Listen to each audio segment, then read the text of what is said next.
Woe. We have the only remaining team of Team Wheel and Woe still with us, which is, of course, Team Wheel. They recently just uh, bad things.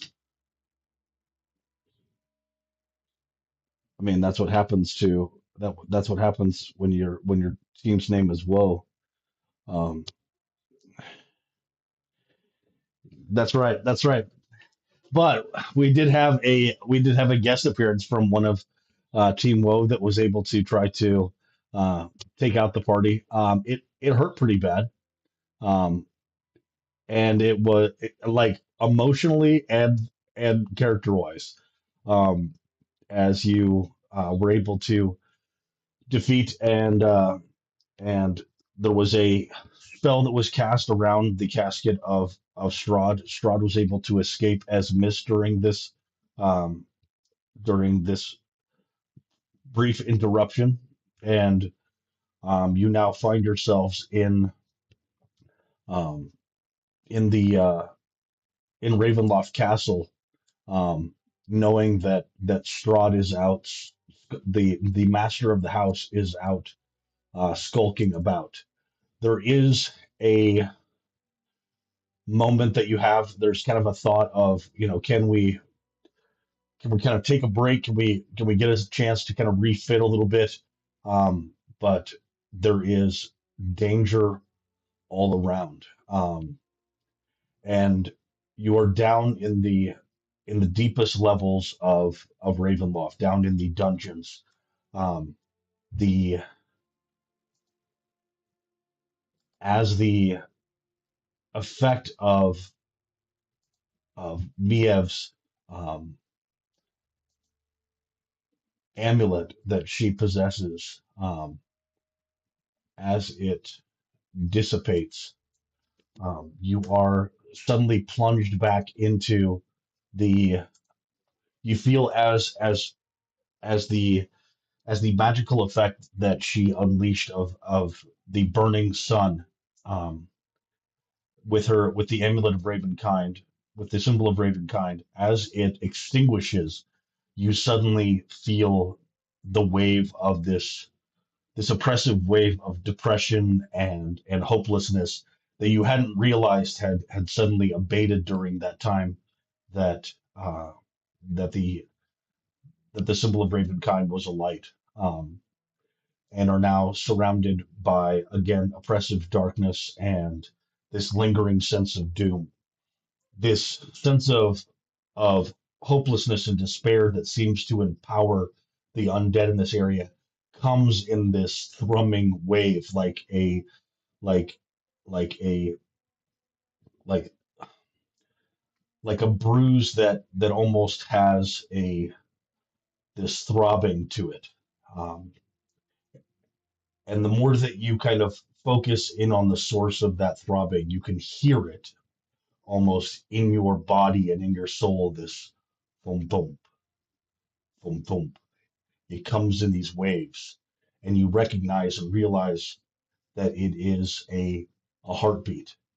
Um, and for somewhat, you can, with your keen senses, you are able to identify that somewhere down here there's actually a that you may be able to find a passage to the north of the map, um, being able to find the source of this thumping and strumming of the heart of sorrow.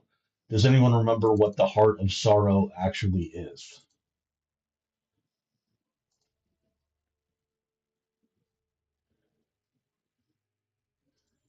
You have a gem. It is green. There are three gems: a red, a red, a blue, and a green. You have the green.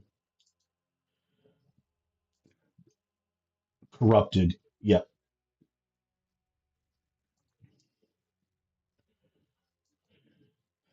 Essentially, yeah, kind of an olfactory. Yep. Um, so there is that piece. Um, and for Sir Arthur. Um, Go ahead and make a strength save.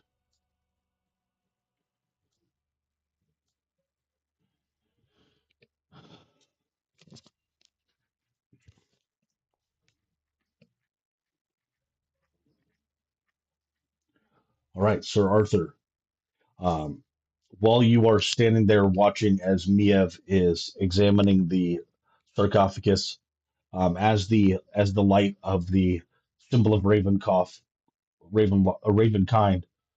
extinguishes, suddenly your sword leaps out of your hand and ends up here.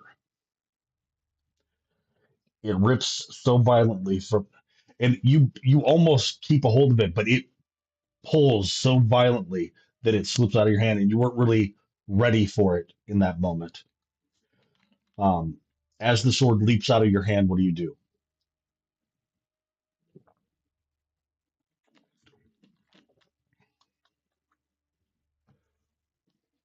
All right, you grab back onto it, and you can feel it continuing to pull toward the north.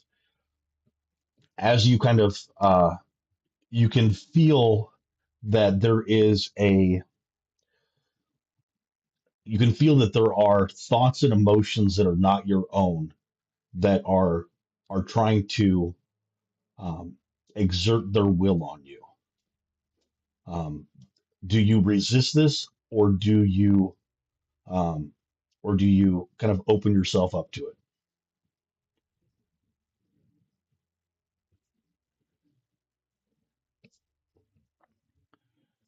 Okay, go ahead and make a wisdom saving throw.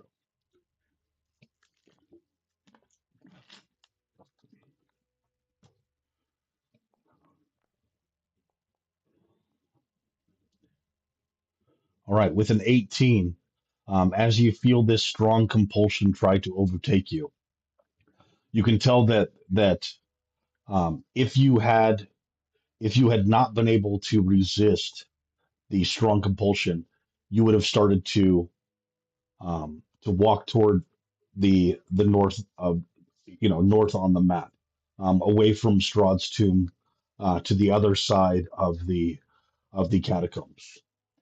You can feel in that moment the intention of this pull and this desire that could have completely overwhelmed you, but you maintain your own control of of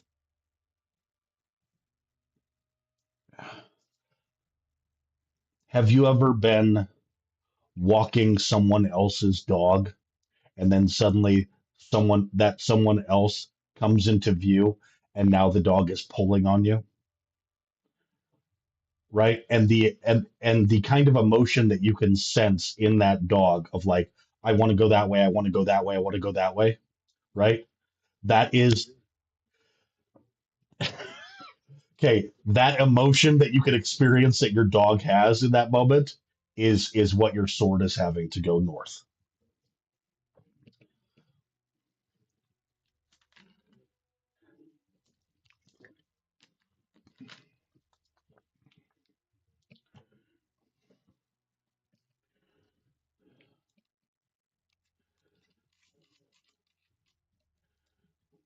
Can you check some of those doors out? Yes, you can. All right, so let's go ahead and go into kind of an order. I'm going to start with Jason. Jason, do you start moving toward the north, or do you first get the opinion of others?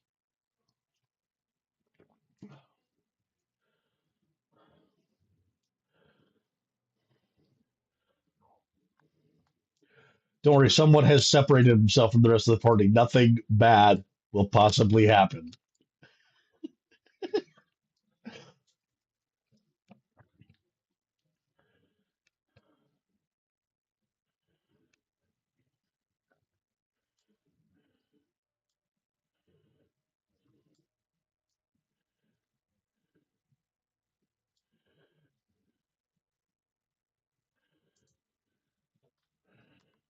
All right, so Opinion, you have the opportunity to voice an opinion or to give your.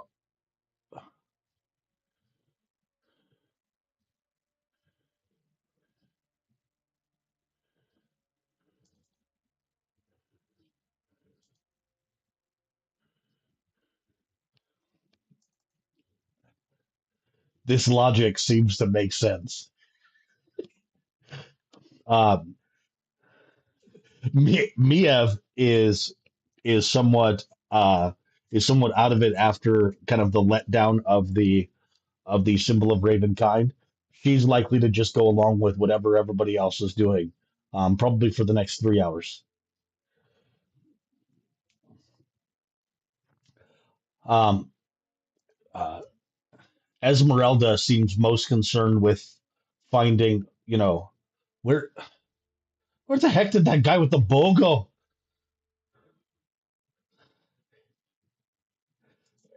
And she suddenly breaks out into classic.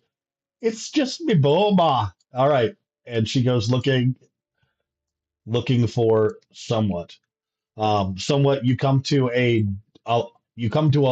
locked crypt. At the center of the crypt, a skeleton draped in rags rests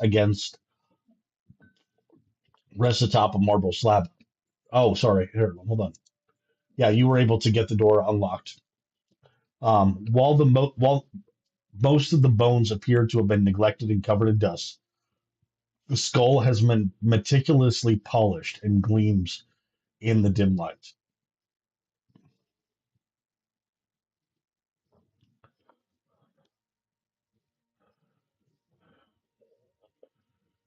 Yes, it does. It says that the individual laid at rest here's name. You can't read the last name. Instead, it says Stefan.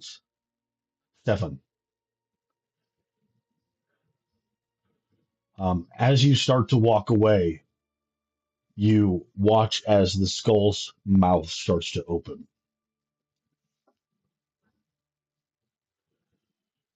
And as you turn and look at the skull's mouth opening, you hear, no, you hear, you kind of look closer. Just do you look closer, or do you start to back away? As you look a little closer, you suddenly have the experience of, and this cloud of dust spews forth from the skull's mouth, and it says, "I will answer 5 questions, but nothing stupid.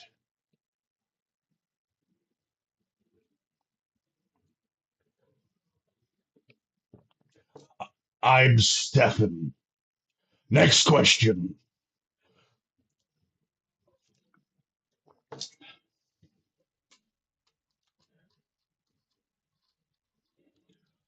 I was killed by dysentery on the Salvage Road, along with my wife, who also died of dysentery. There was a lot of dysentery on the Salvage Road.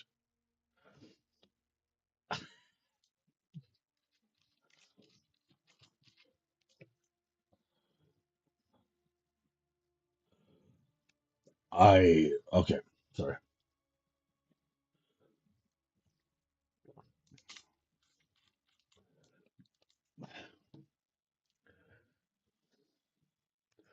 I'm dead. That's 3 questions. Would you like to revisit the dysentery?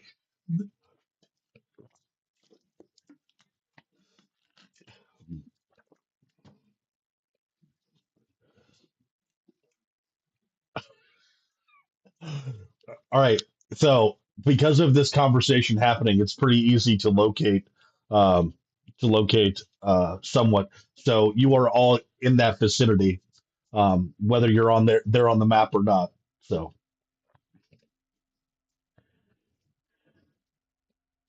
you are.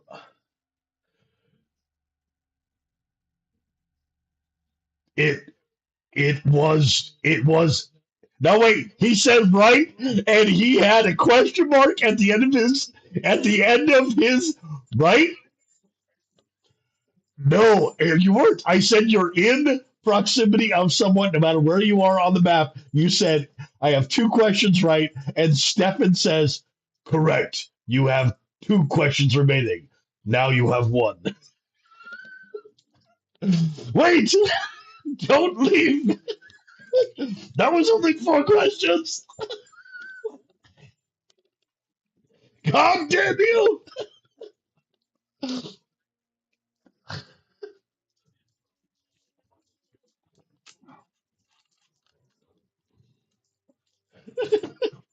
All right. The So as you continue to approach, you come to kind of a lit area. Um, the ancient catacombs lying beneath Castle Ravenloft predate the castle by many years. The walls, arched ceilings are crafted from precisely fitted stones and blocks. The catacombs are filled with a multitude of tombs leading in all directions. The air is stale and unpleasant. Spider webs hang from every corner, and a thick mist enveloping the ground. Furthermore, as you explore, you detect movement in the darkened ceiling as if it was alive and shifting. So as you are in this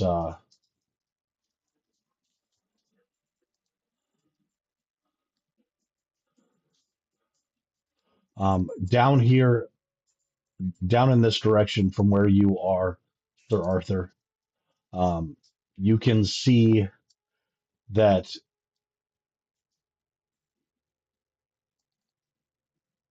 there is some type of larger tomb at the edge, but that's not which direction you want to go. You want to go with Pinion, who continues to march toward the north. There is a 40-foot pit there. Don't go in there. All right. So as you continue moving, I will just keep saying warmer, warmer, warmer, warmer, warmer, hot, hot, hot, red hot. All right.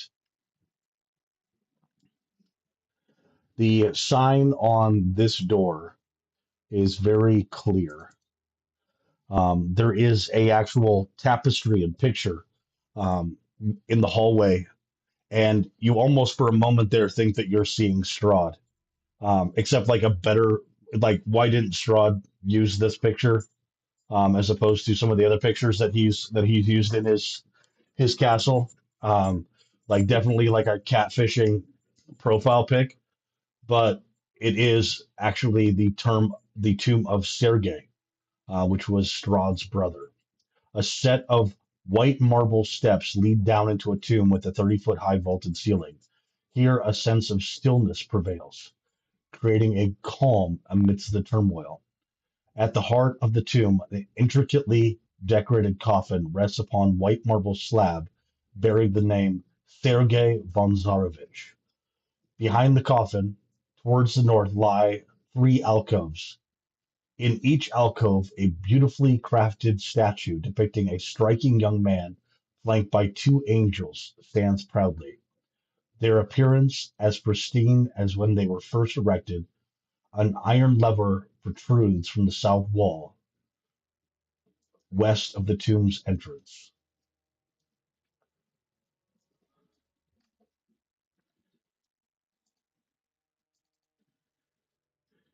Sentient so Sentience, go ahead and make a strength saving throw again.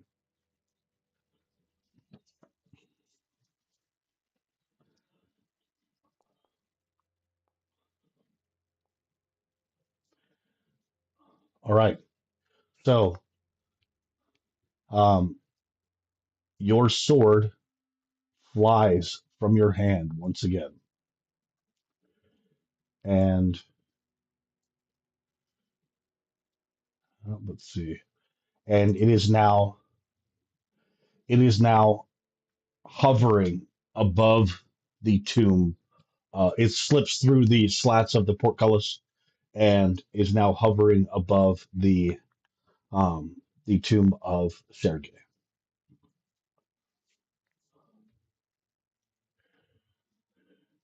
All right, so go ahead and make an athletics check to try to get that portcullis.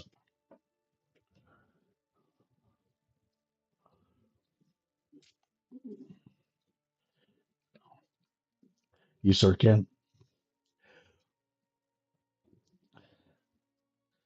I I think that Sir Arthur had kind of expressed that he had a certain amount of anxiety with his sword being separated from him.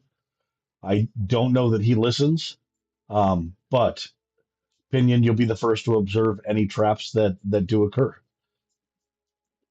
Sir Arthur, where's that? All right. Luckily, there is time still to look for traps as you watch as Sir Arthur um, bends down and kind of pulls on the. He doesn't think it's going to take that much, and so he just kind of lifts at it and is like, "Oh, this is going to take a little bit." But Pinion, go ahead and make a perception check. Actually, make an investigation check.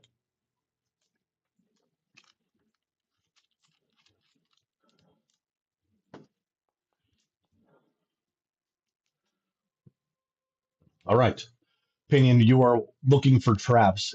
You do not spot any traps, but you do notice that there is kind of a safety latch on the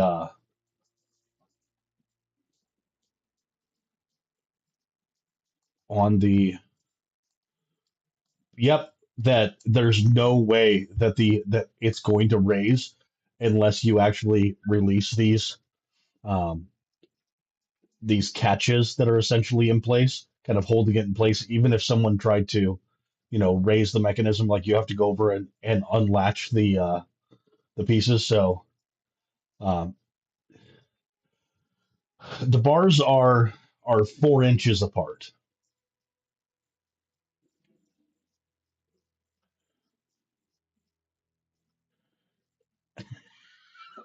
No, no, no, but you are able to reach a hand in and kind of pull these pins that are holding the portcullis in place. All right. So Arthur, go ahead and make another strength saving or a strength an athletics check with advantage. You can either roll twice or click onto advantage.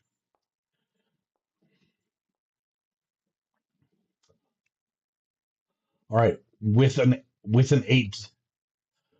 18, there is a moment where you feel like it's not going to go. And then you look at Pinion looking at you, and he doesn't have bardic inspiration, but he just kind of looks at you like, "You're big." And you're like, "Yeah, I'm fucking big. You're right, I am big." And you kind of bend down a little bit deeper and pull up as hard as you can, and the gate raises. There is a groan and and a um, a pop as it definitely doesn't want to raise. It's not supposed to be able to raise in this position, but you are able to force it open and now are uh, in the tomb of Sergei. As you step in, just the like being in the sunlight from the symbol of Ravenkind, you feel the oppression of Castle Ravenloft lift for a moment.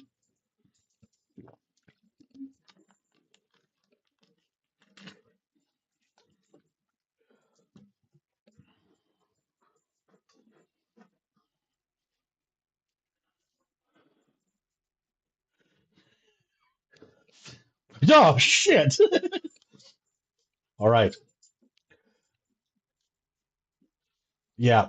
Um, so the sword is hovering. Sir Arthur, what do you do?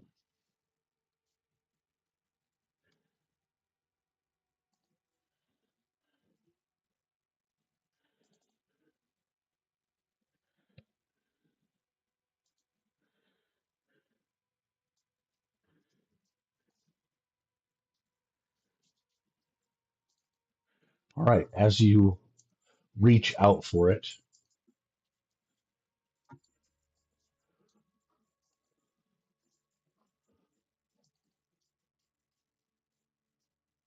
sorry.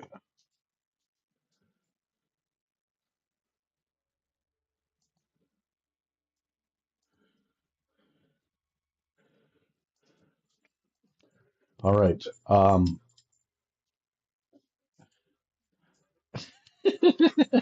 All right. Finn, stop humping me. Go. Why? All right.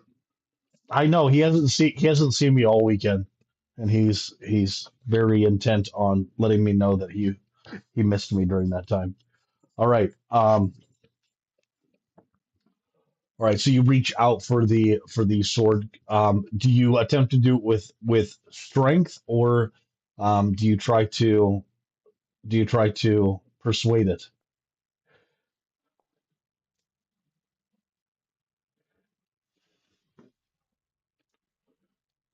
Yep. Understood.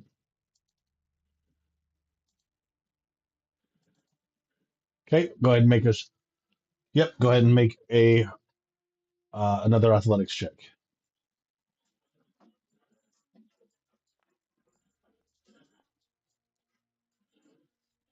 All right. So with your 21, you reach forward to grasp the sword, and it immediately tries to like shift away, and you, with your strength, you have that speed that allows you to grab onto, like almost like you were starting to drop it out of your own hand and recatching it. You catch on to the handle, and it violently is trying to um, get away from you. Like we're going to continue with the same analogy. It's like trying to grab onto the dog while it's trying to um, go where it wants to go.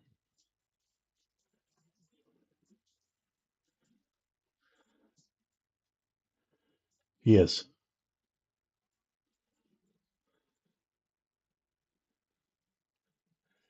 So kind of in uh, you'll have a moment to long rest in this, and this is where the level happens. So it's fine either way. It's slowly happening. You're good to go. I'm good.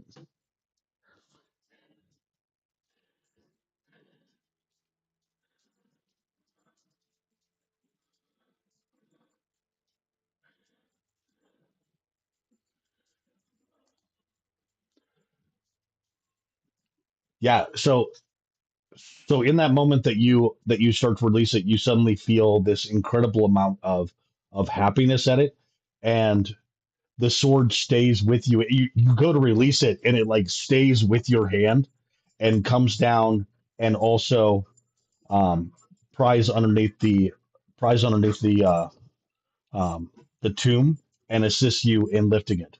I'm not even going to have you roll the strength check. You open it up, and there is a skeleton in the tomb wearing this ornate armor. And there is this moment where your sword then releases from your hand and goes down and lays upon the armor, almost like a military funeral that you've seen done for many of your comrades. Of his arms are up, um, with his hands rest. The skeleton's hands are rested upon its chest, and the sword kind of comes down and nuzzles itself under the hands of the corpse, and lays there.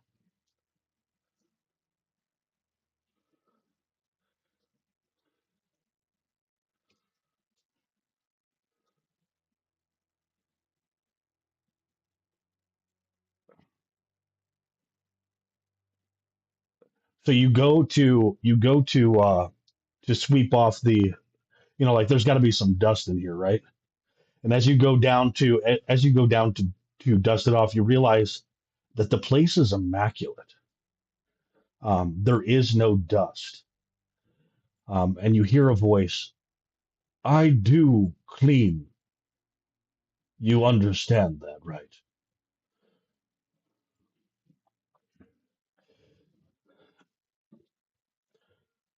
I clean up after myself. And for a moment there, you think that you hear the voice of Strahd, but the voice is coming from the statue that is between the two angels.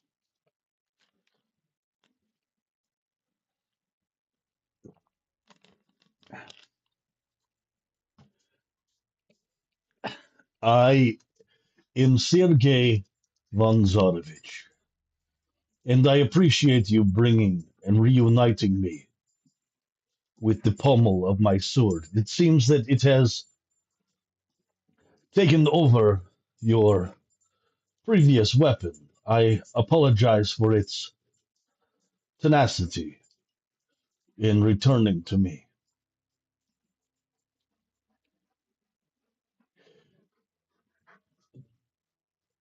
The sword tells me that you are the champion of the Morning Lord. Is this true?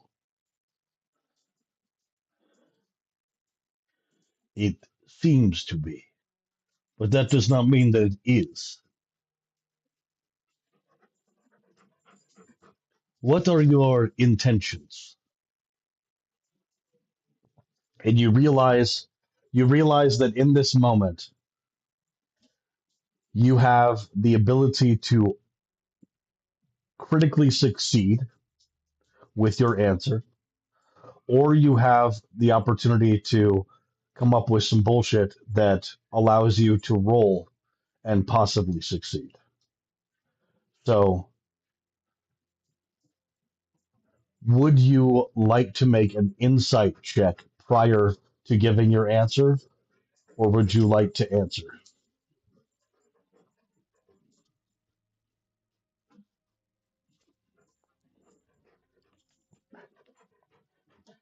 All right. So,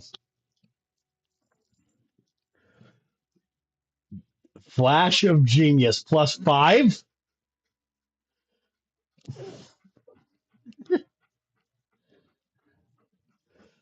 All right. So, you're thinking about what to say, and you're about to say something, and then Pinion looks at you and gives you his little wink and his point at you with little finger guns, and you're like, okay, all right, all right, all right, all right. So,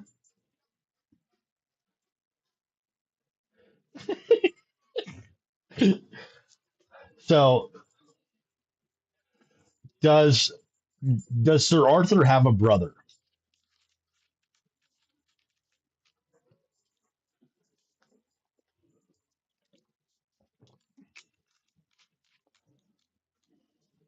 Yep. So let me give you a story that you remember. Okay, there were two brothers that served with you, and were going through school together.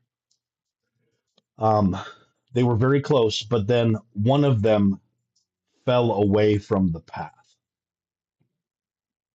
and this brother that you were going through training with, the reason that he um, that he wanted to grow in power and capability was to save his brother from the way that he had been corrupted.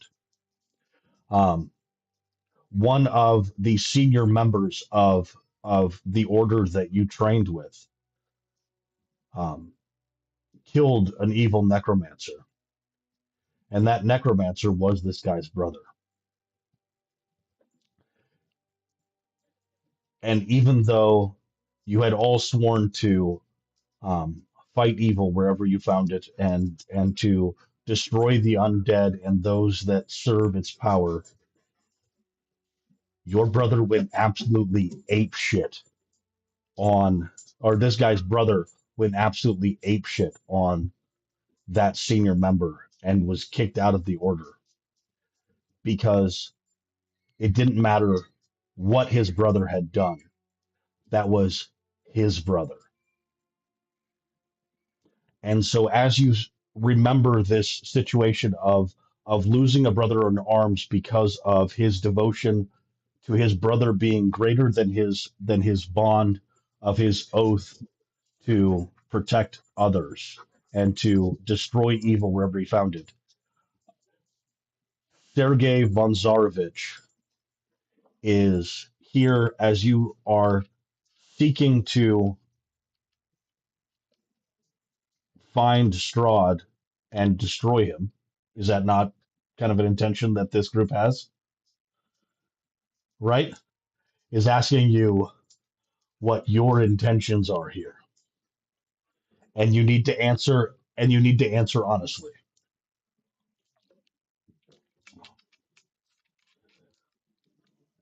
All right, Sir Arthur, what is your answer?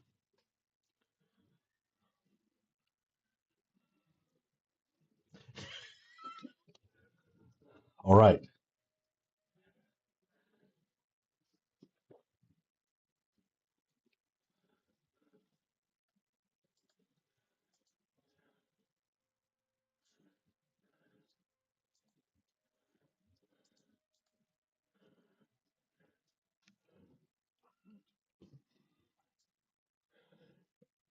The the portcullis there's the portcullis slams shut, and for the next 8 hours all of you get an incredibly restful and yet restless 8 hours of long rest as you try to figure out some way of getting this portcullis lifted, and also Pinion berating Sir Arthur with like, why the fuck did you say that? So go ahead and take. Never say you're going to kill somebody's brother. All right. Or don't try to fight on two fronts. All right. So go ahead and take a long rest. Go ahead and take time to level up to level 9. I will update your character sheets here in a moment, and if you want some crosstalk of like, hey, what spells you're taking or whatever it is, you can go ahead and do that at this time. So we'll go ahead and take the next 10 minutes. We'll take until 8 o'clock for you to be able to complete that. You need the long rest though, because it's you're still showing us wounded.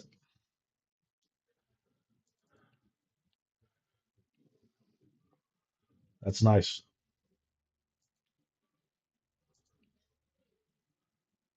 All right, I'm starting the import for somewhat since he has leveled.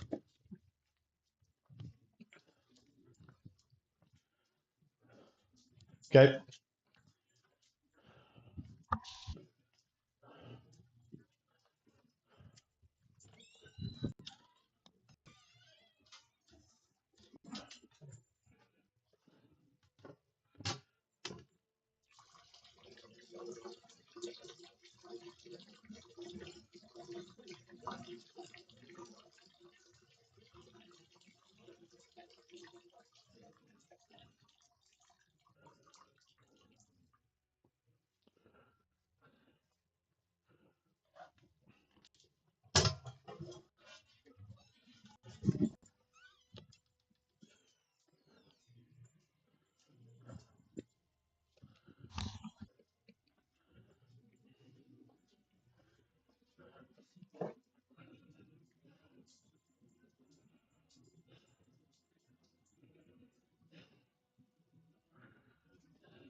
Yeah, but that would stop those creatures that pop out of invisibility and get advantage on an attack. If they're invisible, yeah, they still do. It's not the surprise.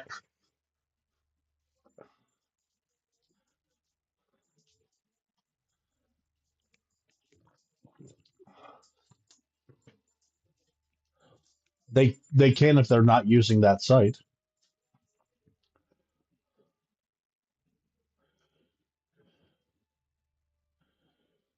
from the alert feed. Does it actually say that in there specifically? No shit. Stop. Stop.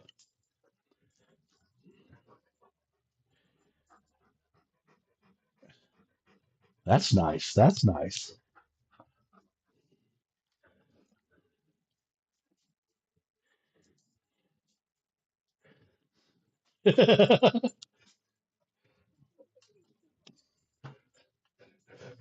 every few steps, you just watch as someone goes.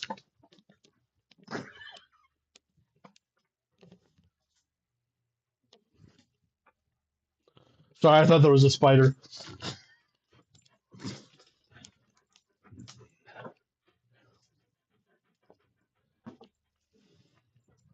All right.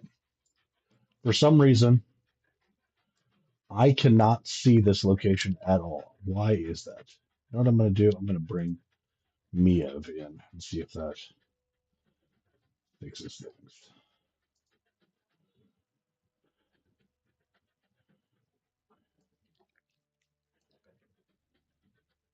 Bing.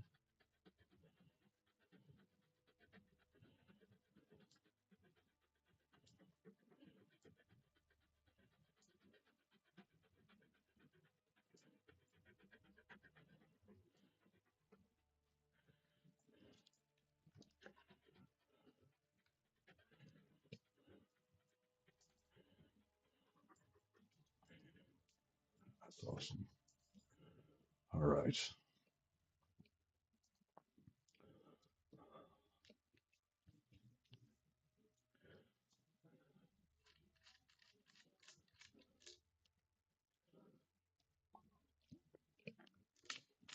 All right. Um, go ahead and make perception checks while you're down here in your.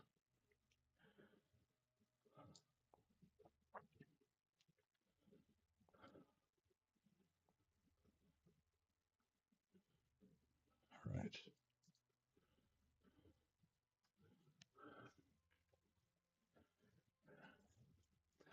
So, Sir Arthur, you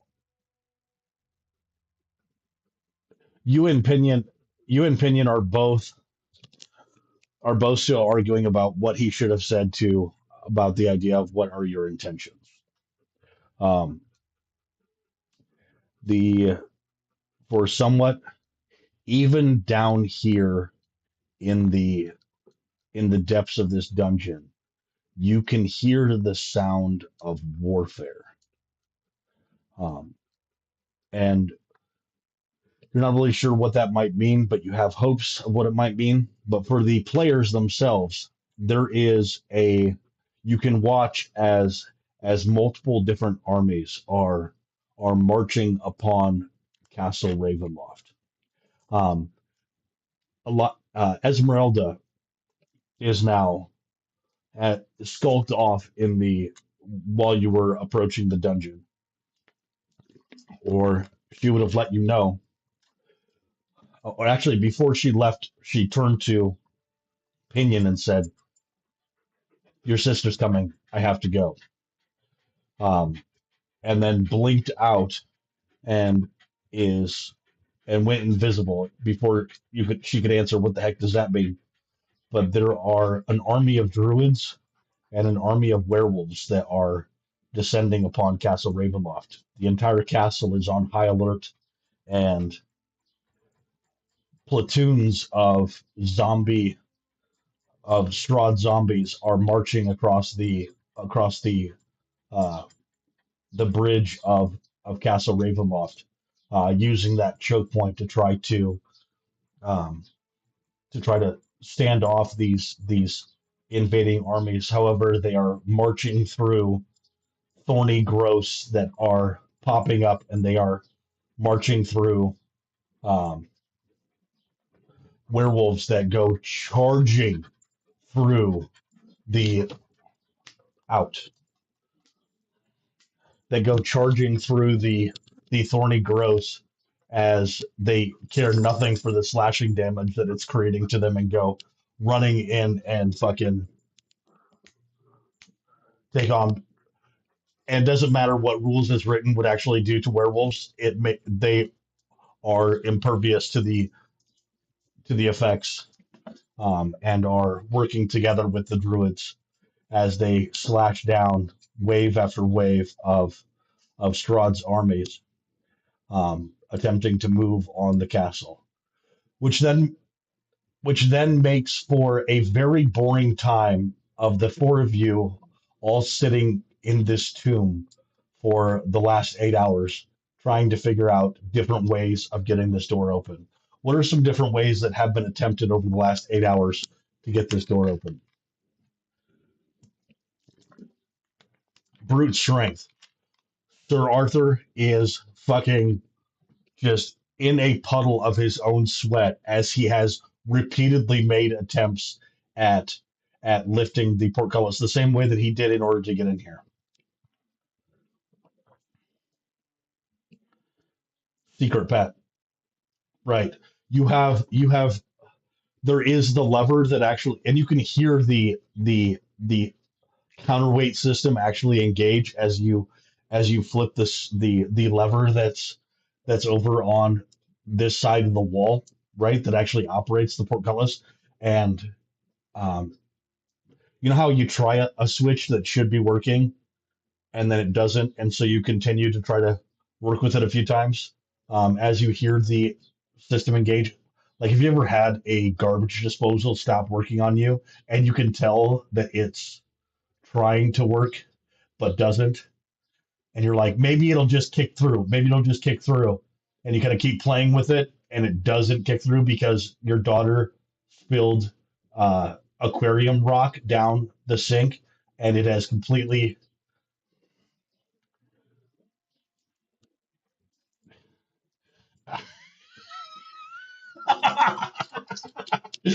I mean, whatever. We're just spitballing different scenarios of what could or could not happen. All right, all right. And what has Pinion been trying on this portcullis?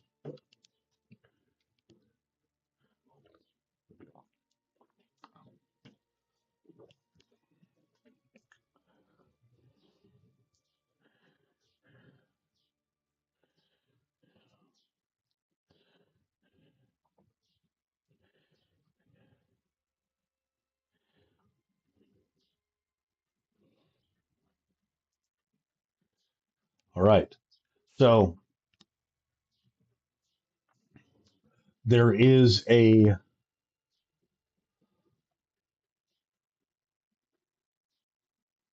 go ahead and make a persuasion check or persuasion skill check. Yep.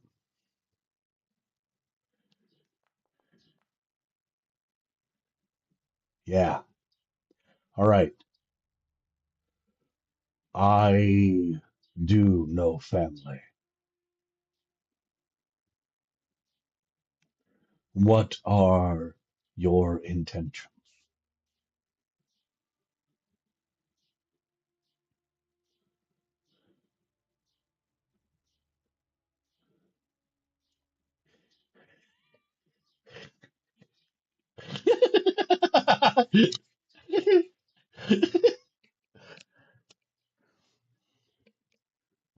All right, Sir Arthur, in this moment, you feel like you can also contribute to this conversation. How do you caveat that?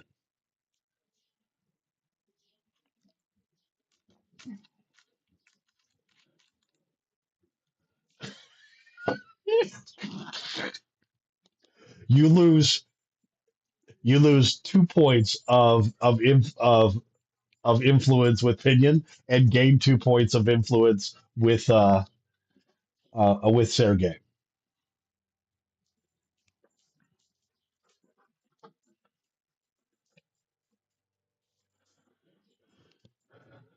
Miev steps up and she says, "You do not want your brother destroyed, but oh wait, you do not want your brother destroyed." I can't do her accent as well as she can. You do not want your brother destroyed. Ah, this is good, but he is hurting. Nothing should be as live as long as your brother has. There is a circle to life. We are not looking to destroy your brother, but to release him so that the two of you may once again be reunited.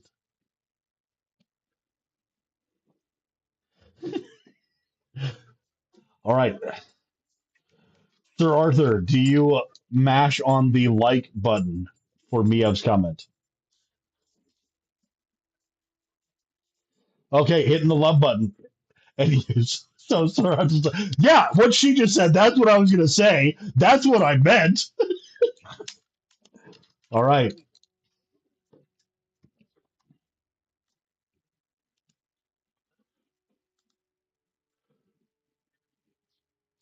listen, it is custom to not have justice in our lands. Wow, it turns out that both Druid culture and Russian culture can sometimes be the same of layers of corruption within the system. All right. No, I'm just joking. But seriously. All right. So the ting ting ting ting ting ting ting the portcullis that has not been functioning the entire time, suddenly the garbage disposal miraculously comes on.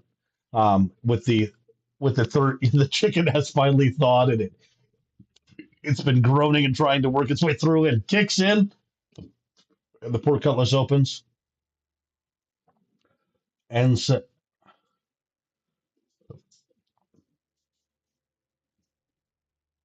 make a persuasion check.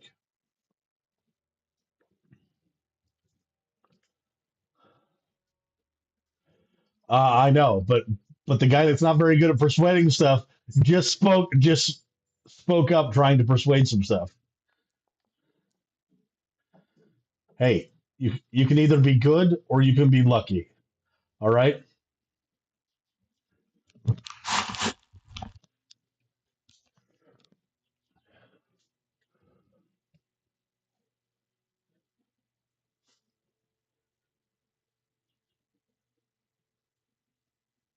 Okay. All right. Give me the adjustment to the wording.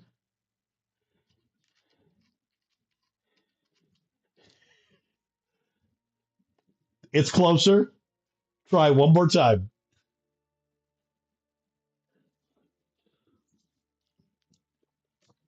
All right, Sir Arthur.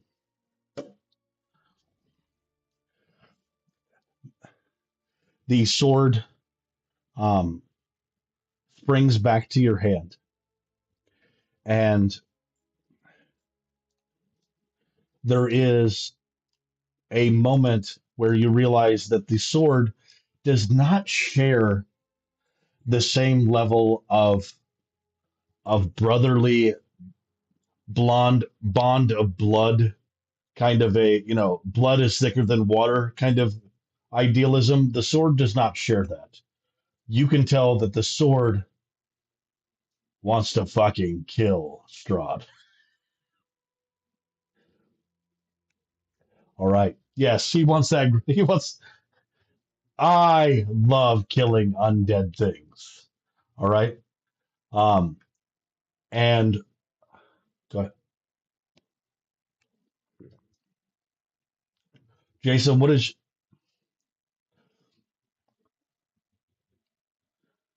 Yeah. All right. We have one success. Sir Arthur, go ahead and roll a persuasion check.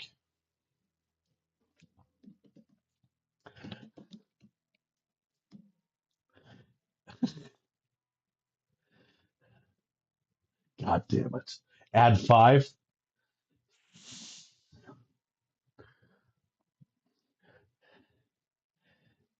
Any check. It's like guidance with a solid number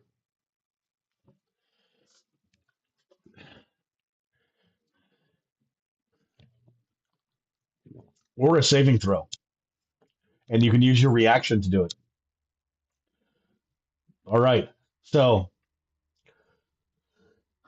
yep, Sir Arthur.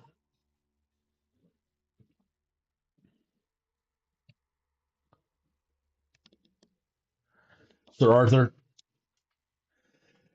for a moment there, you kind of black out and you hear your words say, Sergei von Zarovich, I will ensure that your brother finds peace. This is what you always wanted for your brother, and you should be there with me at the time that he is released back into when his curse has been broken. And you're like, oh, okay, all right, that was a good thing to say. All right, yeah, I like that. And you watch as not only the sword lifts up and starts to fly toward your hand, but like a Iron Man montage, the armor lifts up out of the sarcophagus and begins to fly toward you, and you don't even have to remove any armor that you have on. It like clamps down over the top of it, and you receive +2 plate mail.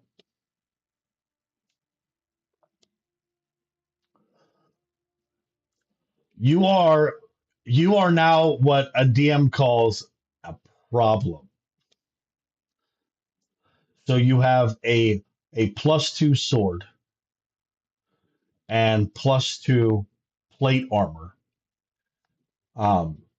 And all now what that means is that all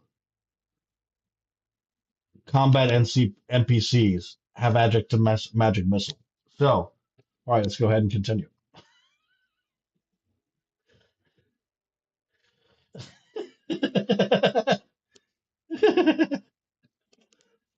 All right. Um, while you have been, oh, there's another thing that happens. So while someone was looking for passages and trying to figure out um, what might be around here, you also take a moment to go into your pack and pull out something that you have been holding on to, um, and you can tell that the time is coming closer and closer where you will finally have your moment. This is a a favored enemy, right? That has been that has been what you have been working toward for most of your life, of being able to take out a high value target. And this was one that had been whispered and talked about in your guild of monster hunters. And you pull out almost what looks like a wooden box that like an ornamental wooden box that like a really high priced um, cue stick would be in. You know what I mean?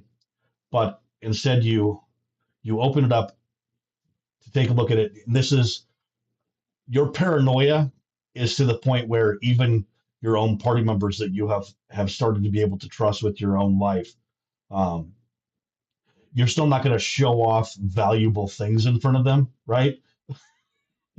Like you you don't let anybody that you when you go to sleep, you make sure that your iPhone is tucked under your armpit, right? And your wallet is in your front pocket, not your back pocket at all times, right? That's what I imagine somewhat is like. So you open up this container though for a moment to identify, and have decided now to put it into your quiver because the moment is approaching. But you have a arrow of undead slaying. But this has this was passed down to you. It is also a auto crit if you hit,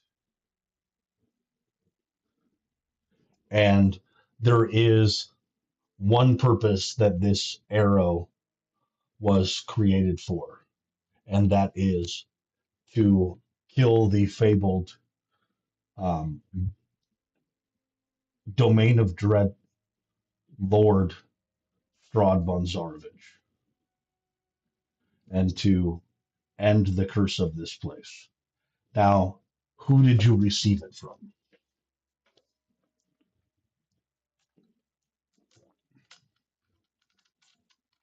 That is a story that you will tell when you have the opportunity to fire it. And then you'll roll the dice, you'll hit a one, and we'll all fucking laugh.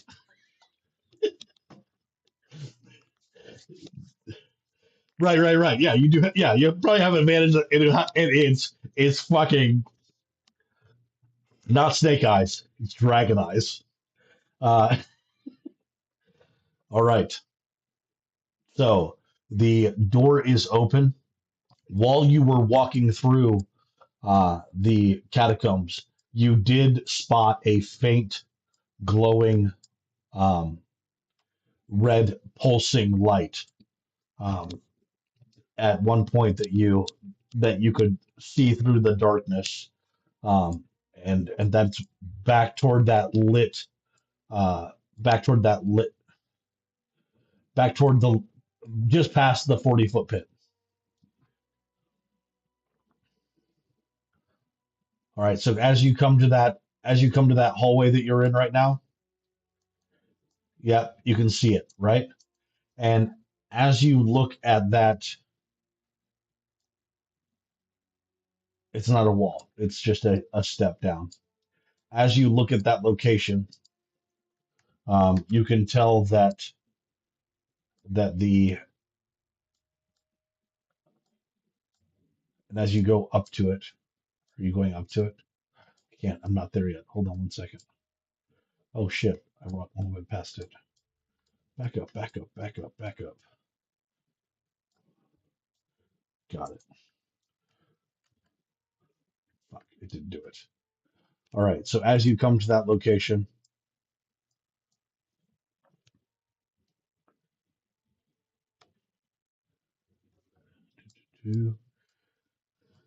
you look up, and approximately 300 feet above you, you can spot the glowing gem that is about the size of this entire opening, but it is 200 to 300 feet above you, and it is pulsing. The stairs right here circle this tower all the way to the top. This is something that you've seen the spires of Ravenloft from a distance, and you can tell that this is one of the spires.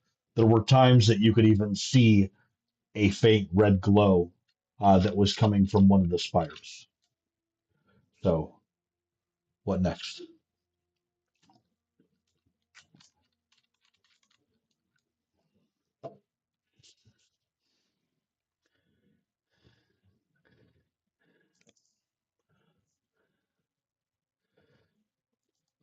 All right, go ahead. That would more than a dexterity based attack. That would be a strength based attack. So go ahead and do a athletics check.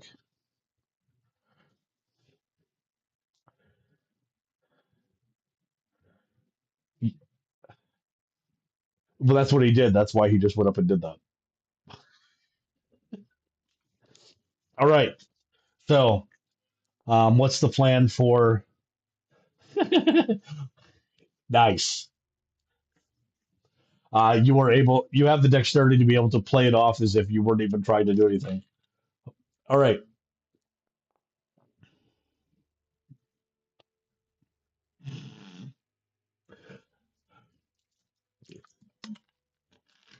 Nice.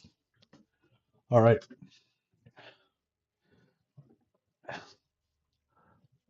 All right. So the Heart of Sorrow is directly above you, directly above somewhat. Um, and there are stairs leading up that spire. So,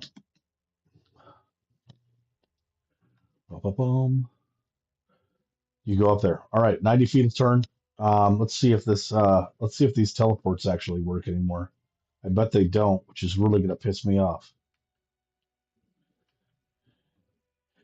You technically absolutely can't.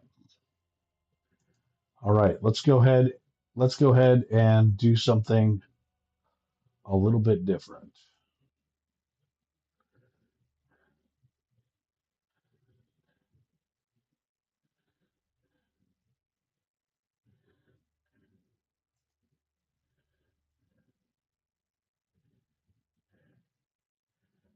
All right, give me a moment.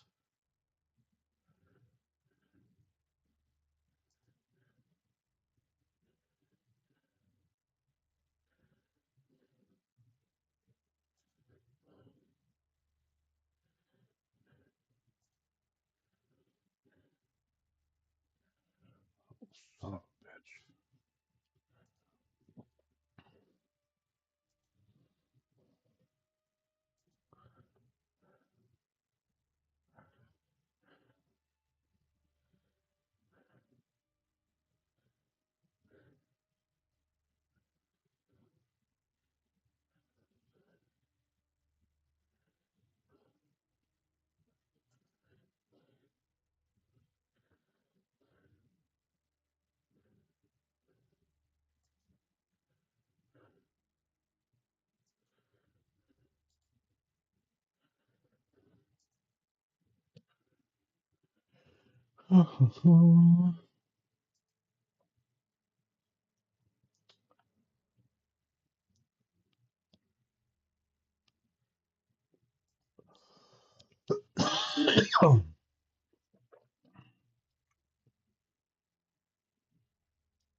Oh, dang it.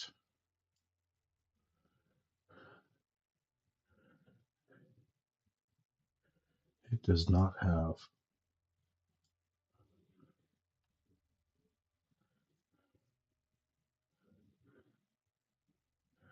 All right, here we go. Here we go. Here we go.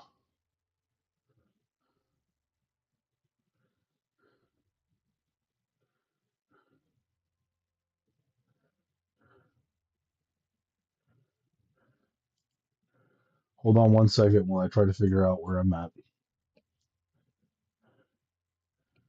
All right.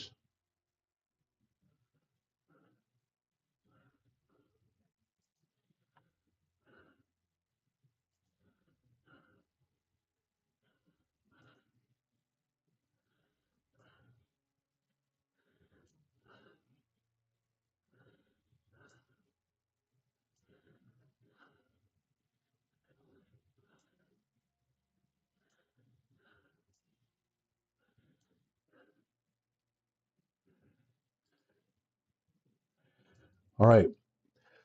As you all continue to move up the one of the spires of Ravenloft. As you get closer, the brightness of the red light being given off by the heart of sorrow becomes brighter and brighter. However, as you continue,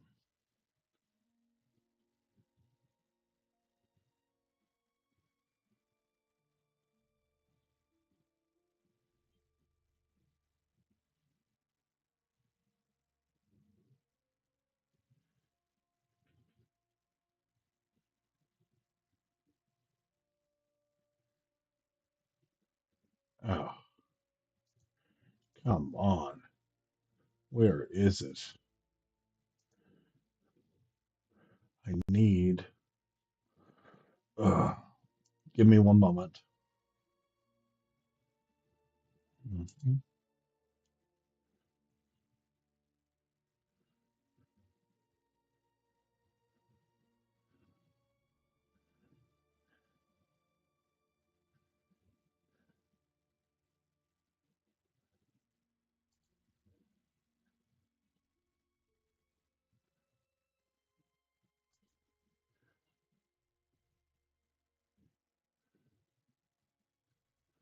All right. As you continue to move up this tower, getting closer to the heart of sorrow, everyone go ahead and make a dexterity saving throw.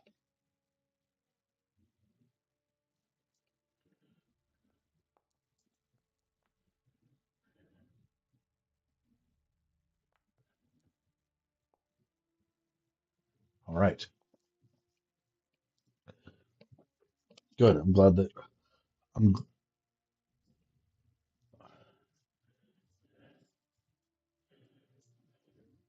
all right. So, Pinion, yeah.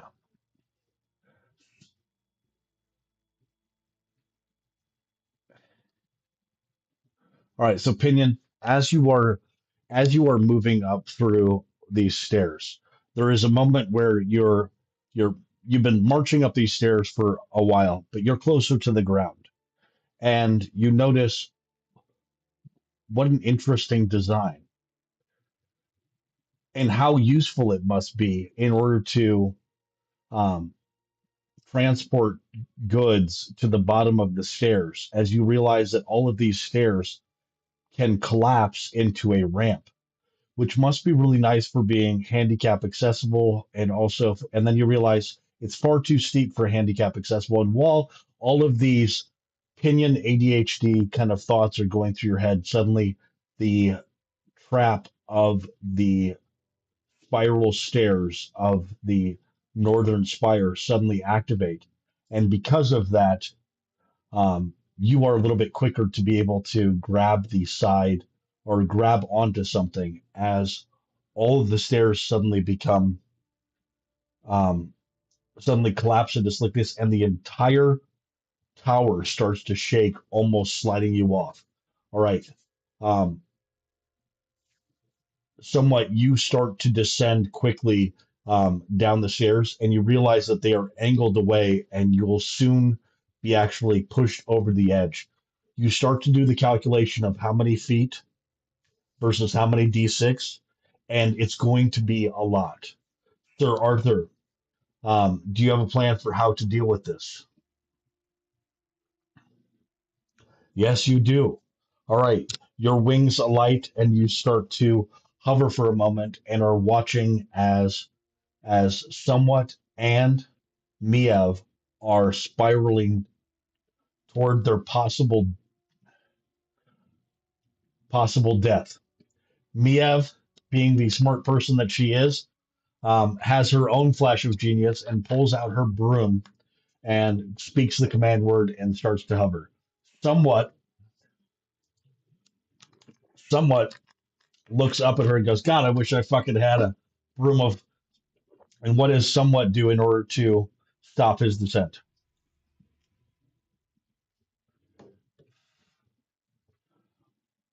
All right, explain to me how this looks.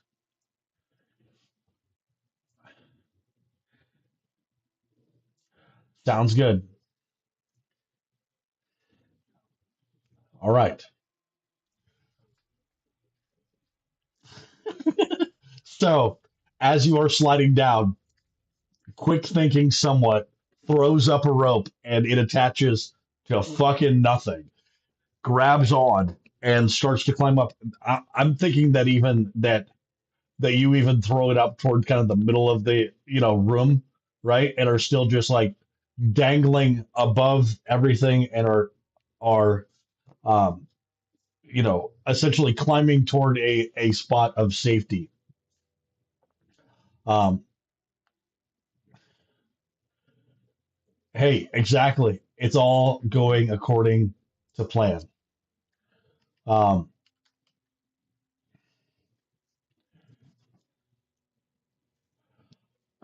there is a moment too where, as somewhat is climbing up the rope, somewhat you watch as there is in the now that you're in this kind of the center of the uh, of the turret, you are able to see that further up there is you can see the Heart of Sorrow, but you can also see the outer walls near the Heart of Sorrow, and you're like, oh, that's like a dozen animated halbergs. You're like, oh, and they're coming this way, and you watch as a dozen animated halbergs begin to make their way toward the stairs and toward all of you.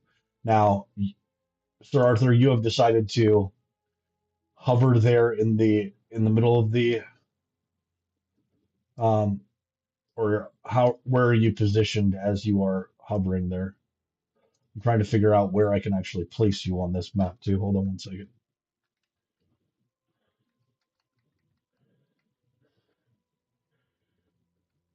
Right, so you're still kind of on the stairwell area, um, and somewhat you are down toward the you started to slide toward the bottom as these animated halberds start to come into play. So go ahead and roll for initiative at this time.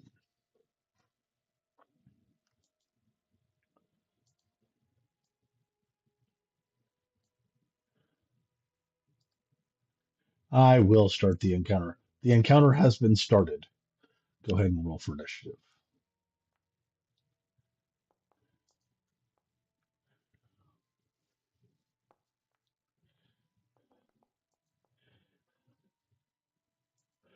Fucking dumb.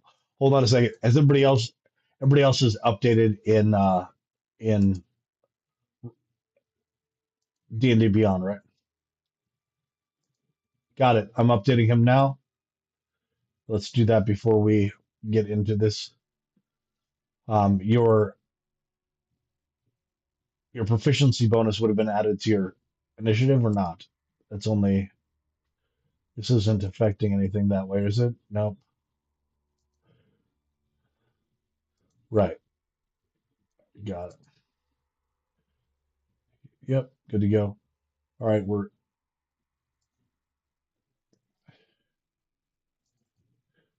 All right. It's coming in. Hold on one second. It's happening. All right. Pinion is now at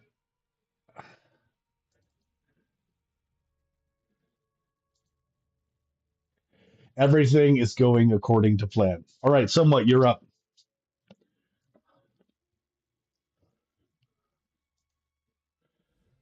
Stairs are still in ramp mode, and you have the most sadistic version of what's the Disney movie with the walking brooms? Fantasia. You have a Fantasia montage of animated halberds flying through the air.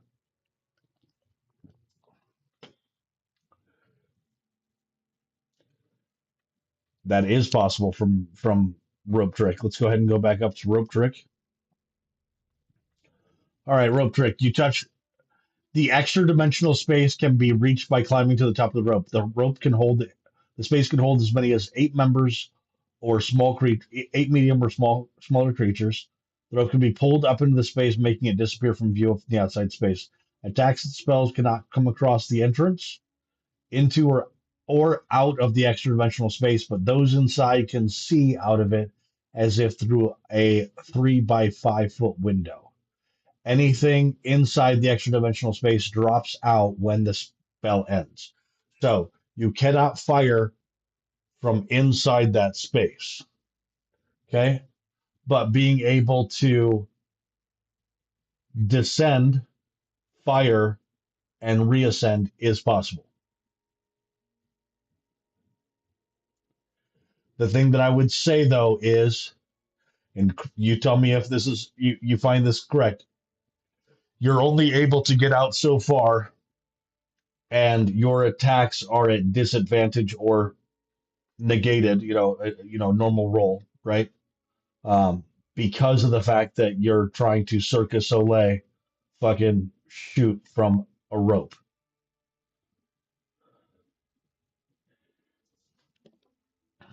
You would be able to shoot. It, shooting from a rope. Shooting from a rope is difficult. Someone of your skill though, has practiced shooting from a rope.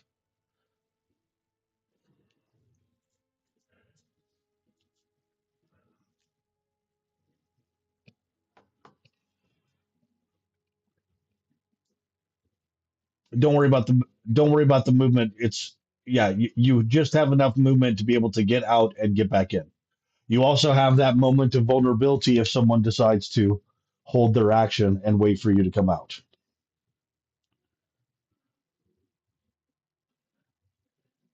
Got it.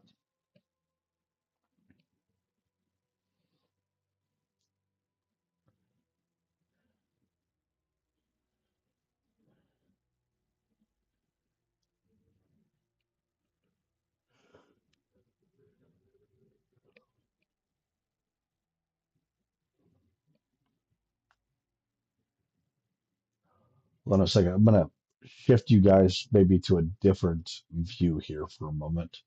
In a moment. Give me 1 second. I believe it is this spire. We're gonna go ahead and yeah, we're gonna go ahead and change the location of the.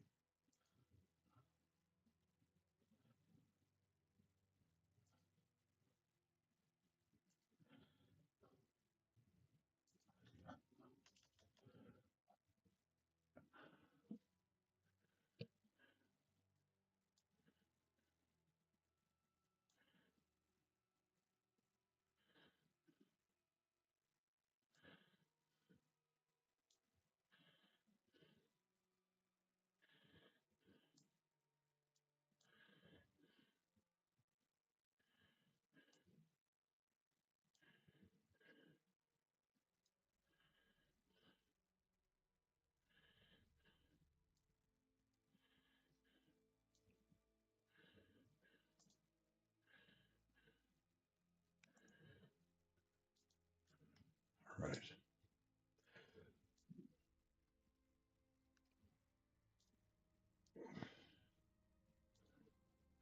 That's okay. We're gonna go ahead and hit refresh anyway.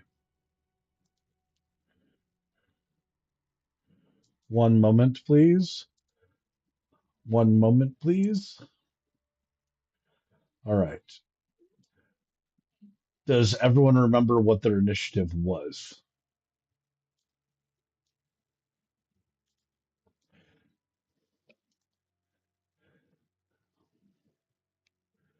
All right.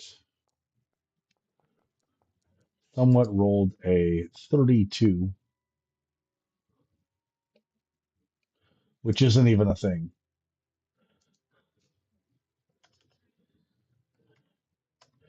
It should just be first. All right. Miev rolled a like 8, right?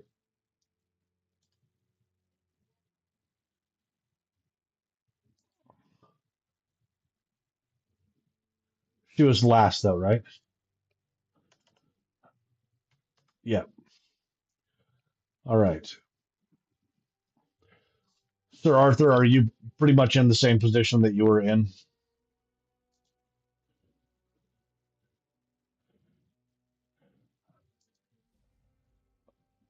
Does that look about right though? Same.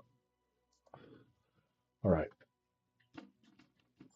We'll let him get back. Actually, not somewhat. We'll go ahead and let you. Um, so this is just a right. So this is just a graphical representation of what's kind of going on. So you can go ahead and if you want to there to be a oh good, they're all in lovely, lovely.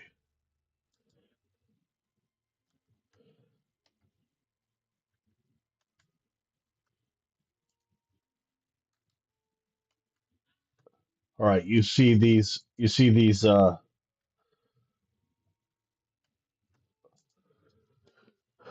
halberds starting to come forward. So go ahead and identify which it is that you're going to target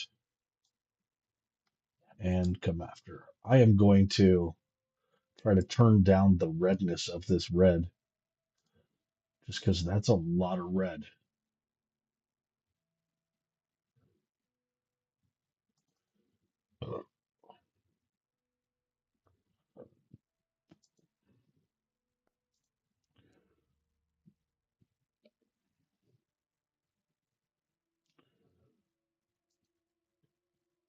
All right.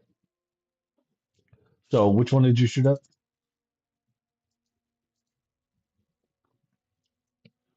Closest to you, this one right here. All right. 10 does I know you're going to be shocked at this, but a 10 does not hit.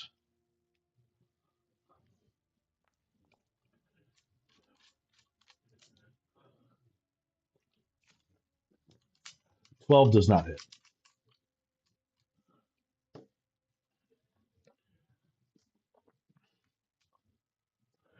A 12 still does not hit. Um, you crawl back up into your safe little pocket dimension and really decide to give yourself a pep talk about the fundamentals of marksmanship. All right. Now,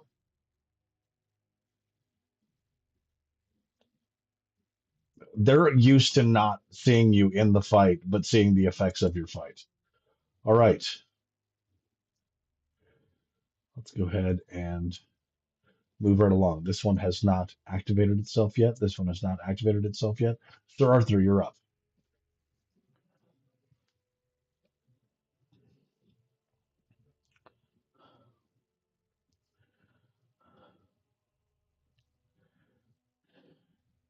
You're going to step back. You're no longer flying. Is that what you just said? Hover back.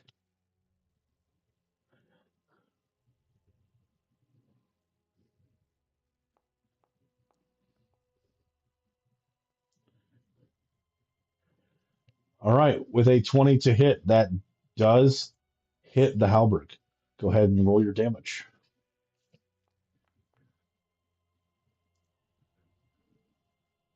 All right. The animated halberd takes 24 points of damage and is bloodied. And then it stops being bloodied and instead dies. So you just swing through the shaft of this halberd and snap its and cut its head off. Um, except it's just cutting through a piece of wood staff.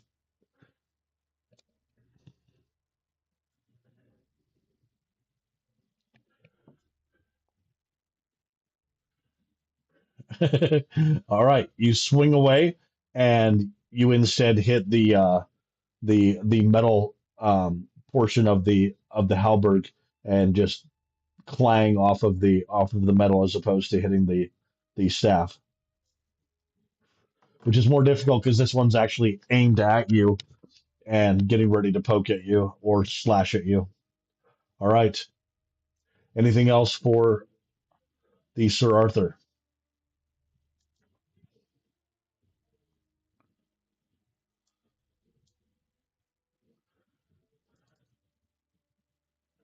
Oh, graze damage.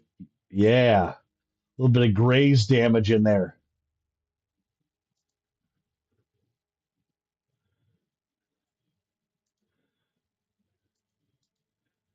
Nice. All right. So you do end up chipping the uh the halberd, and it's kind of pissed off. It's like, what the fuck? All right, two, three, four, five. That is as far, I believe, as it can move. Let me double check that it doesn't have six. Oh, it does have. It has a fly speed of 50. All right, Pinion. It would like to fly up to you and it would like to smack you in the face. It goes ahead and does its normal attack roll. It's not powerful. Shit. It misses. All right. Would anyone else like to do anything? I'm going to give these things pack tactics. That's what I'm going to do. All right. That one's dead. All right. This one decides to take a swing at the paladin. The paladin whose AC is now what?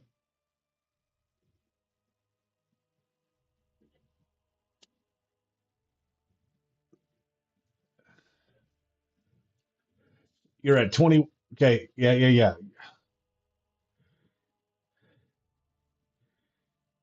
23, right? 22. All right. The halberd makes a mighty attack. I'm going to go ahead and give him advantage just because you suck. He misses.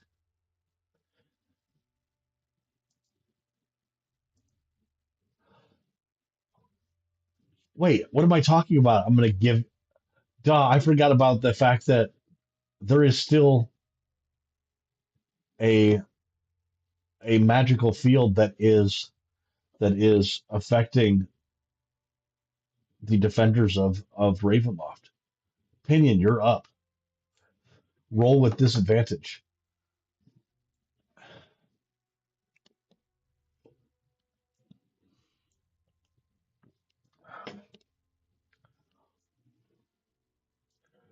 Okay.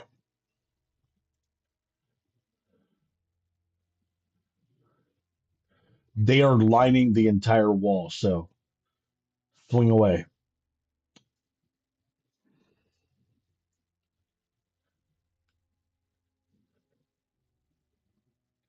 Yep.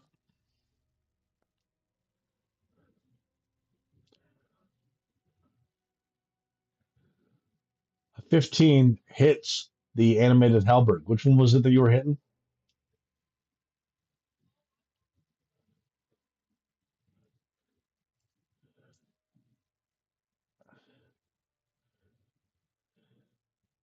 Got it. All right. Go ahead and roll your damage.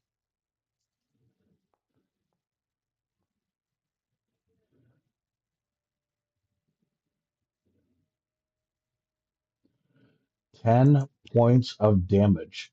So they are um, not susceptible, but they don't like being set on fire.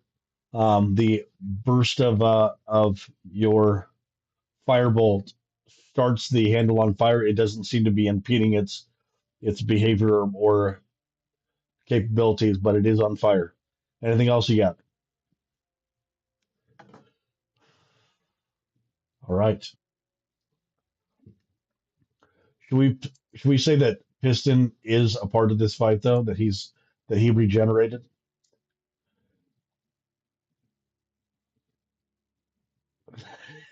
It just the sound of metallic scampering as he's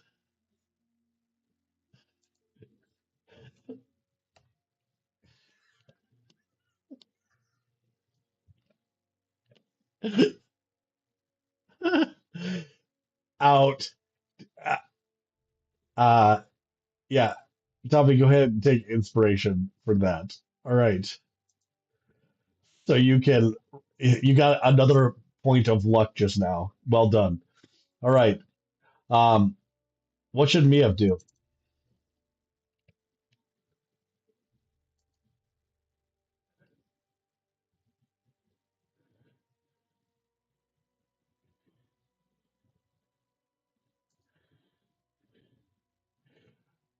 She can do it now. But she is currently on a flying broom.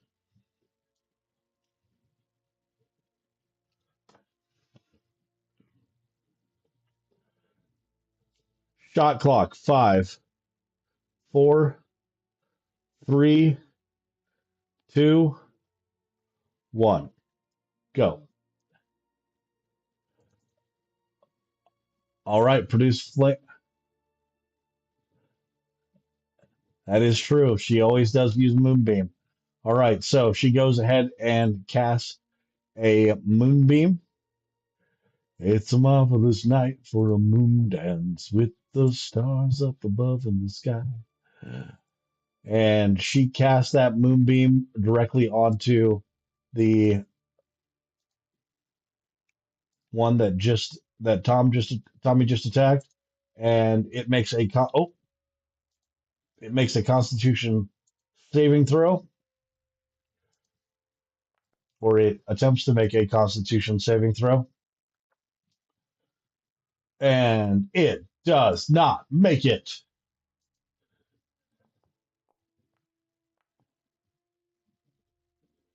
It takes the least amount of damage possible. Nope, nope. I'm running this character. I don't allow it. I don't allow it. It does 10 points of damage to this thing and kills it. I don't care. I do what I want. It did. All right.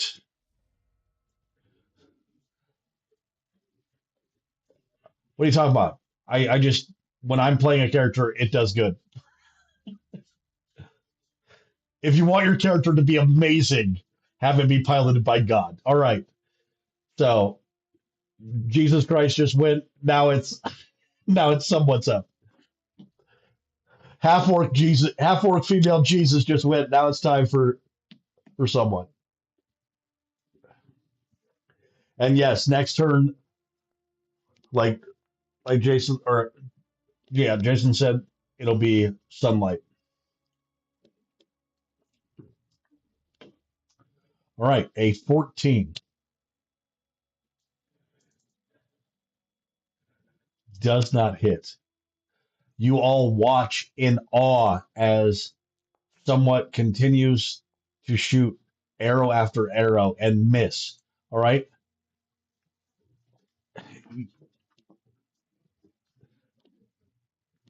Miev says, perhaps try shooting with your head above your feet.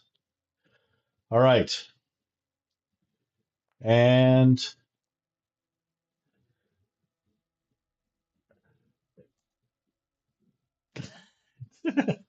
all right.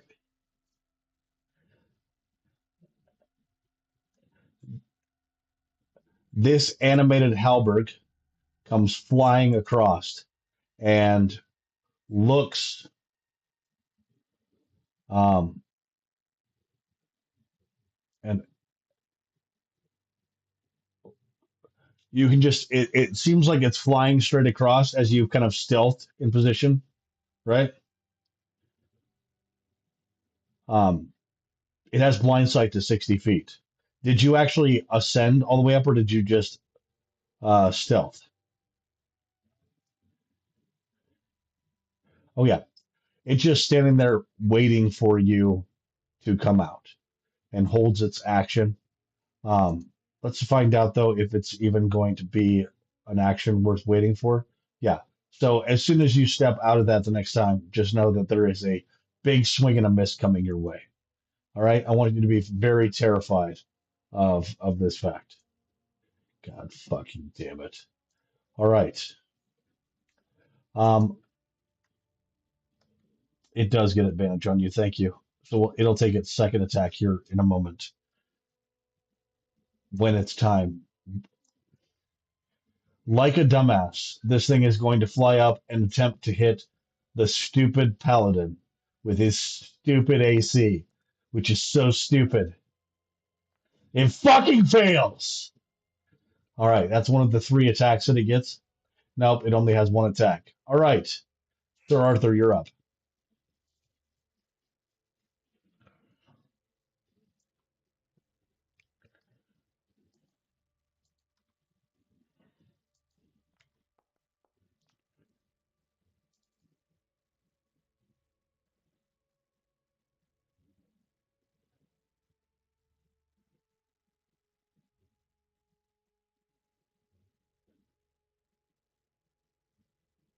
All right. What is that?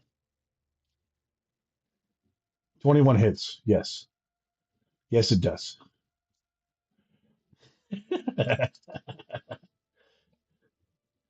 All right. You do 24 points of damage to the sorry sucker that is standing there in front of you.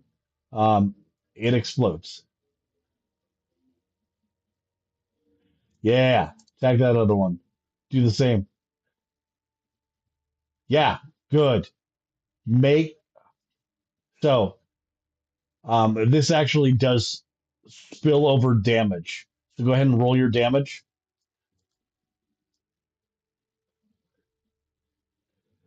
Oh. Go ahead and roll your attack again.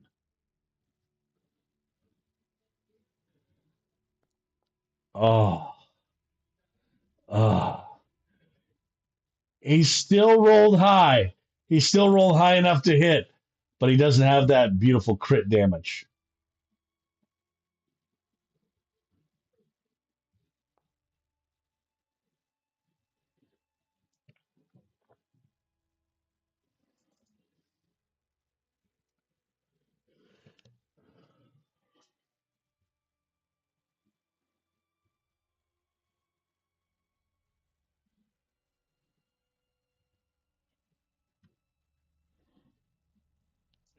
All right. They do have more than 10.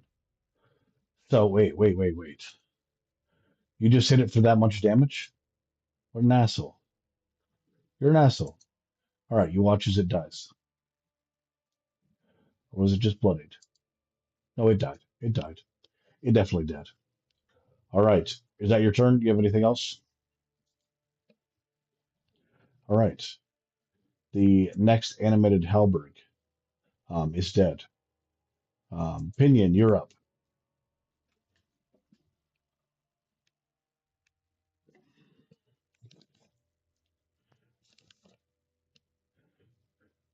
Okay. There is somebody literally waiting right there in order to attack you. With a miraculous, yes, you 100% hit. Everybody's hitting. Everybody's hitting because somewhat's not. All right. I like this. Oh, that was almost so fucking beautiful. All right. 12 points of damage. It comes within a hair's breadth of killing the Halberg. Meanwhile, oh, is that your turn? Okay. Meanwhile, Miev pulls out her amulet, not the symbol of Ravenkind, the the amulet that she has always worn in the time that you have known her. Um, the amulet actually crumbles, and there is a red gem inside of the amulet. So the amulet had kind of merged with the symbol of Ravenkind, kind of placing itself in the middle.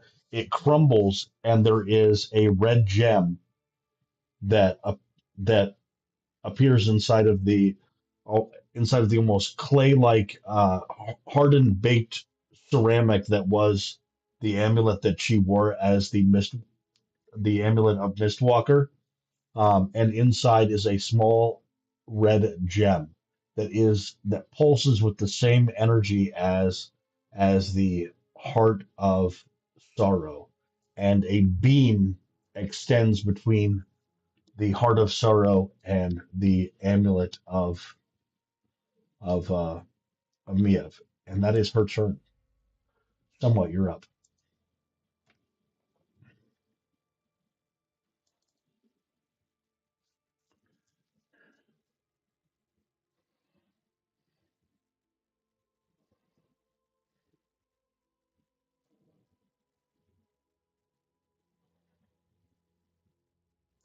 Yeah, I will. I will attack you with this thing. Hold on one second. Sorry. Yeah, I'm attacking. I'm attacking it. Come on, 20. Fuck. Yeah, you're fine.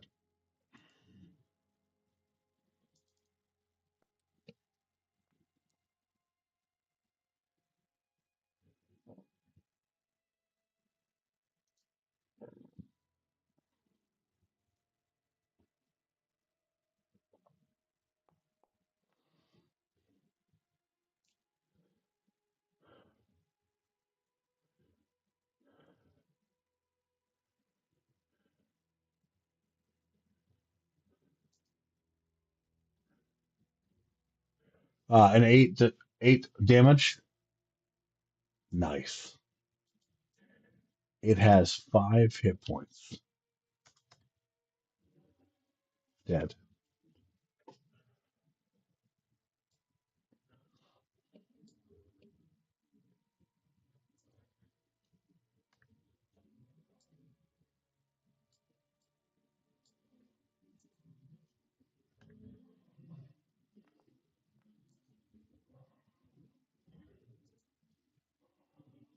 A 15 does hit.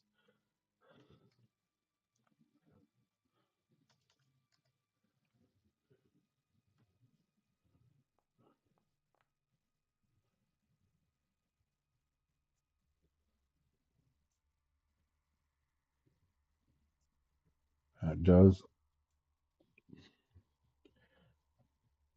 All right. Yes. A. Who are you hitting? One of the halbergs. Yep. All right. That bloodies this halberg up here. All right. Anything else that you're doing this turn? Back up the rope. Yep. Sir Arthur, you're up.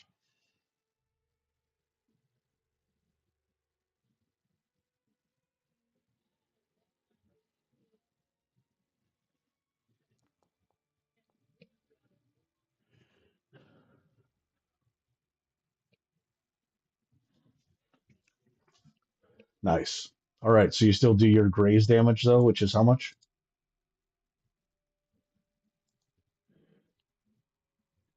It, it kills it.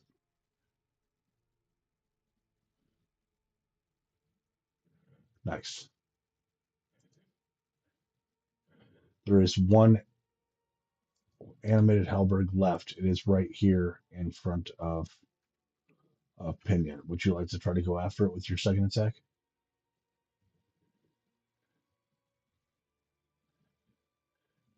Why is it not showing up though? Do I have it hidden? Boom, there it is.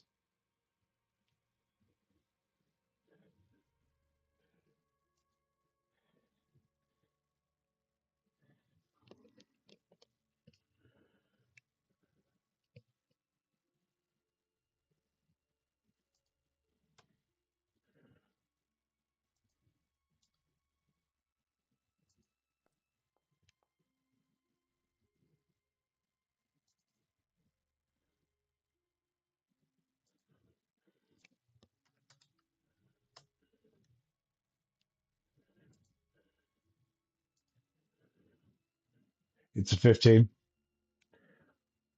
15. 15 hits. 13 does not hit. All right, good job checking that thing. All right. I'm proud of you. You went out there and you tried. All right, Pinion. You have a surprise attack from a halberd, but it doesn't surprise you because you saw it sitting there against the wall. You're like, maybe that's just a regular one.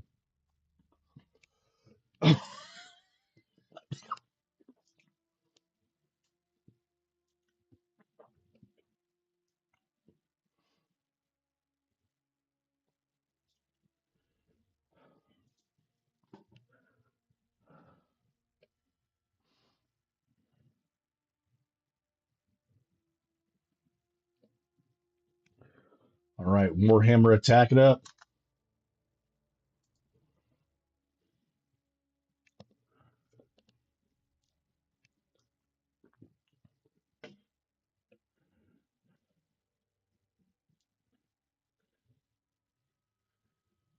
No, why?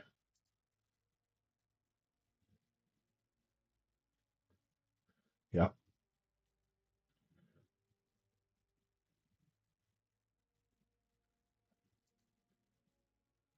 it doesn't. It doesn't.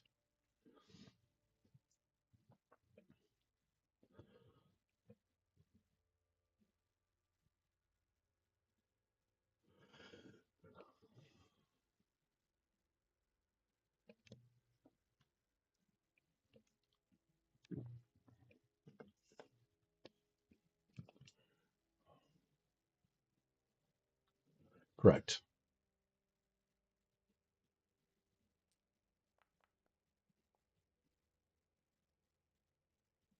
Ouch. All right. Does not hit. Okay.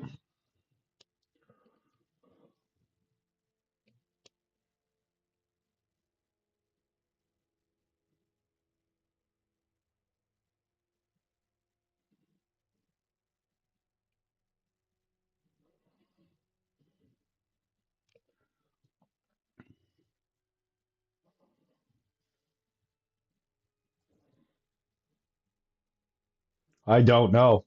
None of us know.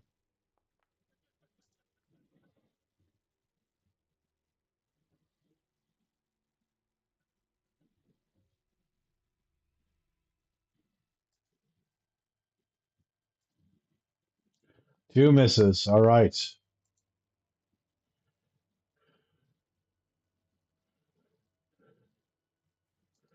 All right. As you stand there, um, Mia makes a wisdom saving throw, which she succeeds on. And you all hear the sounds as a floating Strahd moves directly past Pinion. And you just hear, "Don't go breaking my heart." And then you hear a chorus of Barovian witches. I couldn't if I tried. Um, don't go breaking my, no, don't go breaking my heart. And he's singing to Miev. Um, and let's see if it actually, um,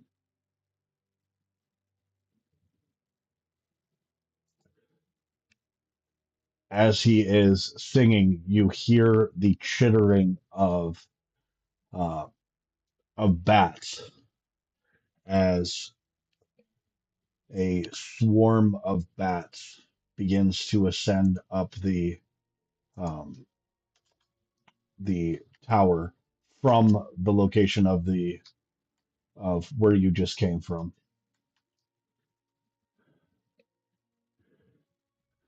Right. Come on.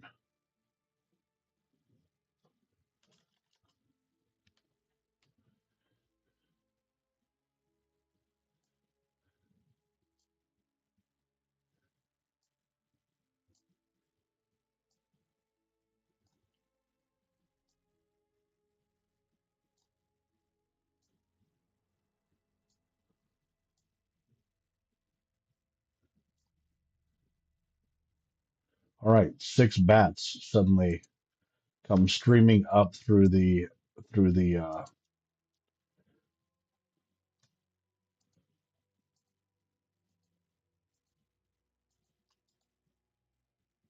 the opening and enter the turn order. All right. That is Strahd's turn as each of these swarms of bats comes flying toward you to make a attack. I am just going to roll through these attacks very quickly. One, two,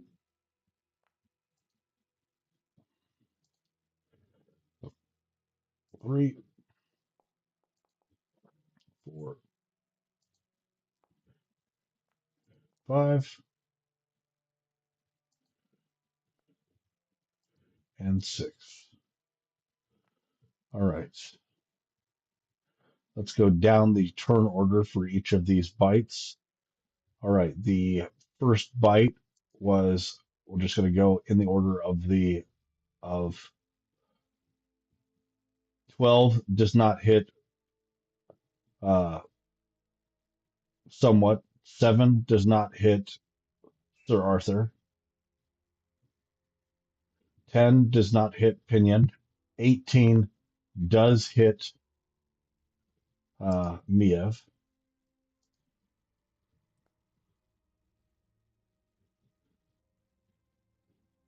And these creatures are not undead,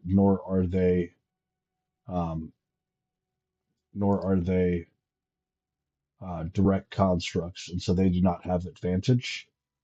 And 19 does not hit, or 19, does that hit somewhat?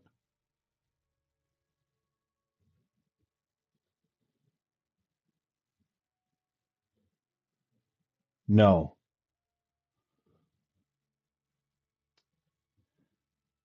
Then they are biting at the next one down the list, which is the Paladin. Paladin, you have several swarms of bats that are all trying to bite through your brand new your brand new armor.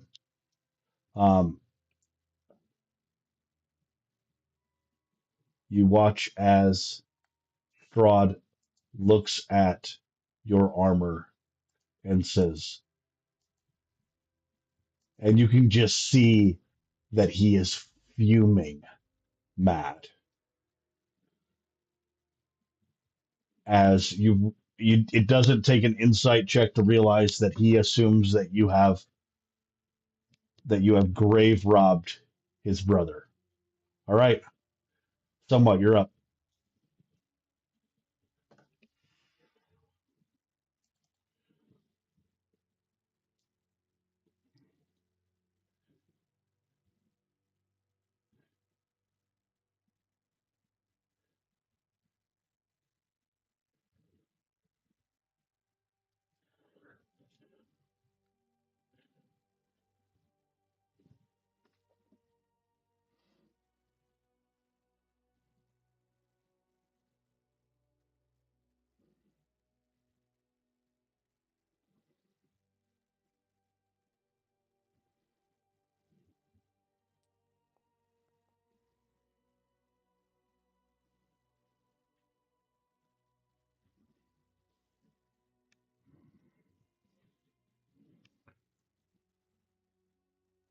A 20 does not hit.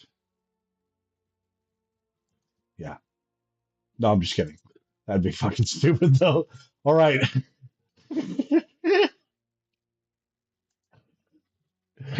It turns out they're just an illusion of bats. They're strictly there just to piss you off. No, it hits. Go ahead and roll your damage.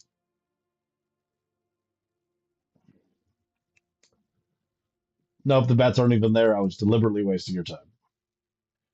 All right. 23 points of piercing damage. You watch as it takes 11 because it is resistant to piercing damage because it is a swarm of many bats. So it turns out you can take out uh, one bird with two stones, and you take out several of the bats with one arrow, but it is still difficult to um, pierce through the majority of them while using a piercing weapon. A 9 does not hit them, and they laugh at your attempt, but you can't actually hear it because of how high pitched it is.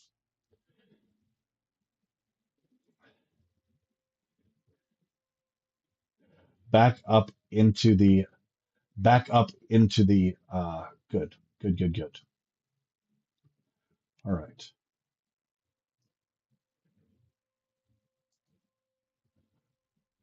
Sir Arthur, Sir Arthur, you are up.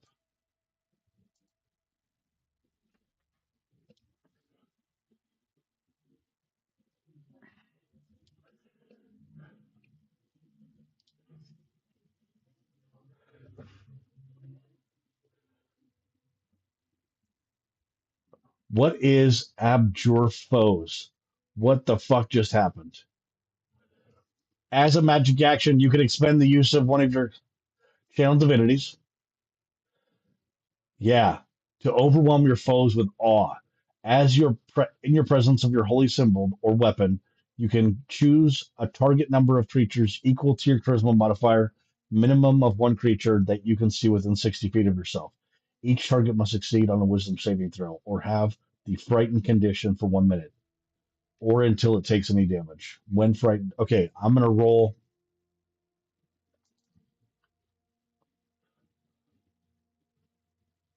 All right.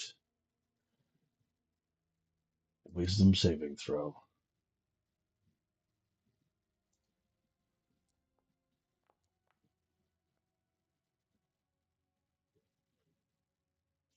17.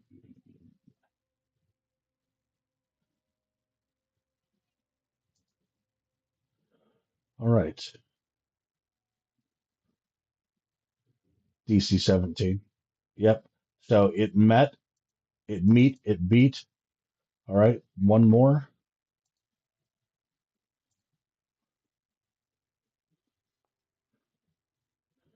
All right.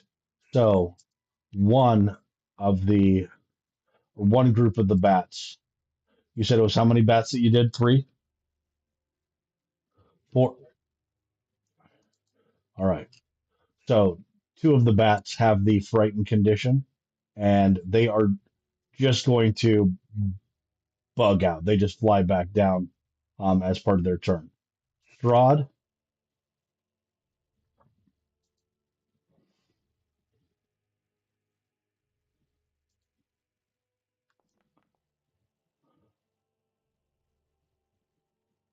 is not impressed, but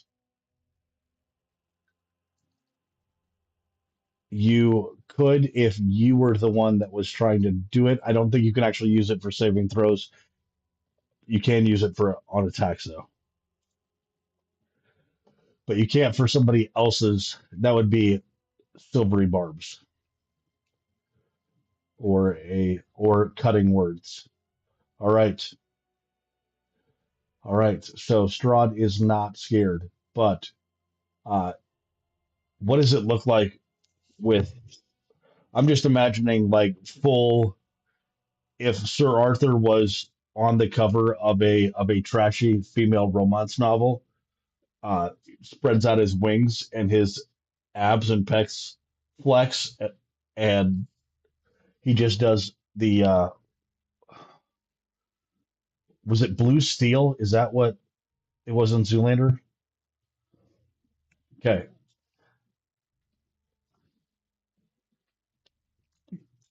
it's back. Wait, which was the one that he was always trying to get though? Is it that was blue steel, wasn't it? Right.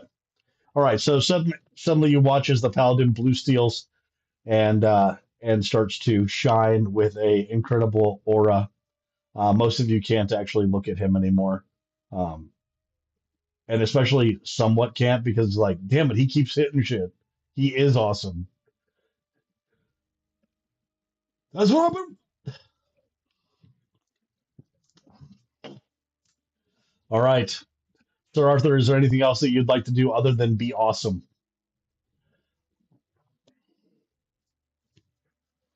All right, so you have frightened away at least two swarms of bats with your incredible persona.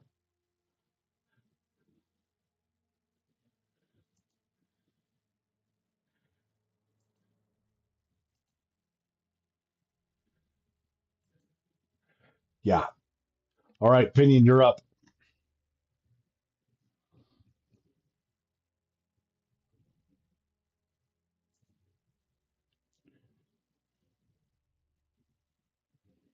Because you're stuck in the wall. You're you're stuck in a wall.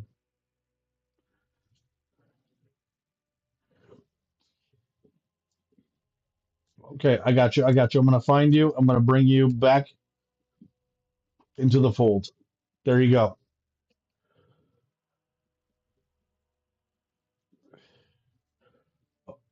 Oh my! Did you? How did you get moved?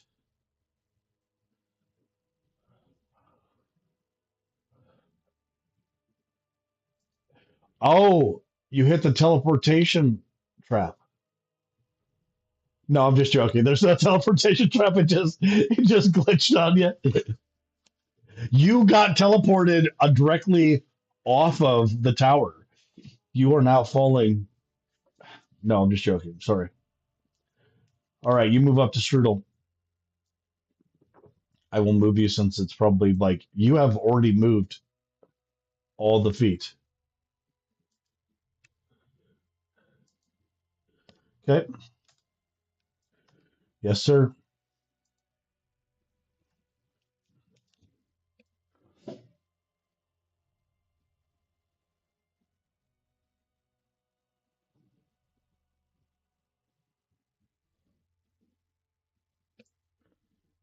What the fuck just happened? No, but you just launched Steel Defender.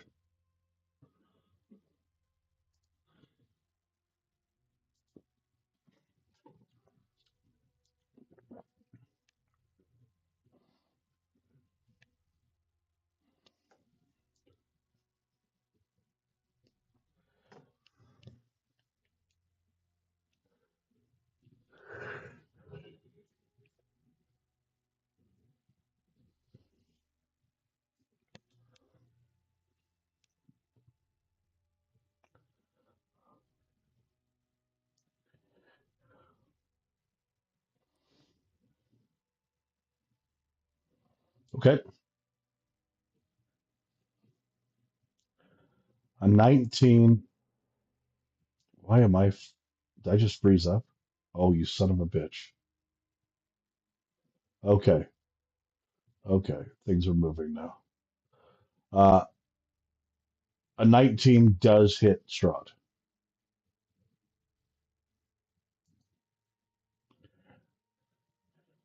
until he casts shield.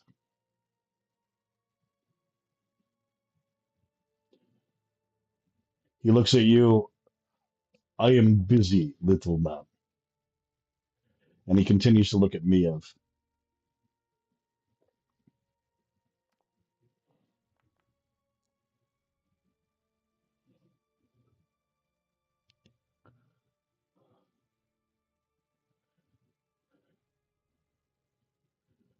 21 with shield. It meets. It beats. Beat that meat. Beat that meat.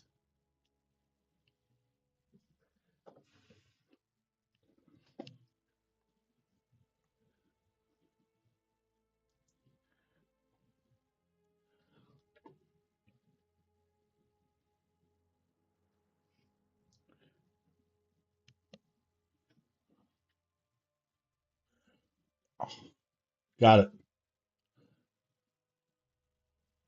You're healing him for 2d6.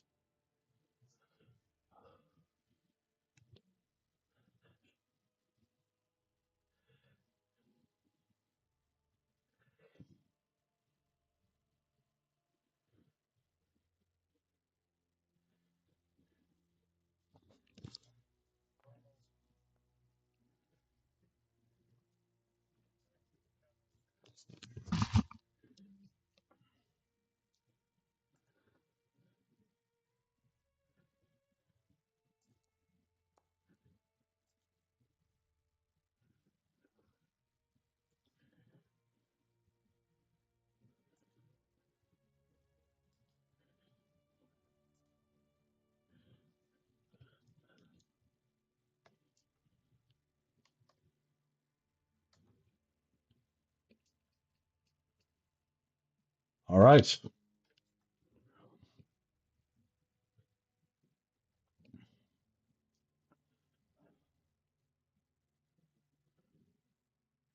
All right. So as you hit Strahd, go ahead and make a Arcana check.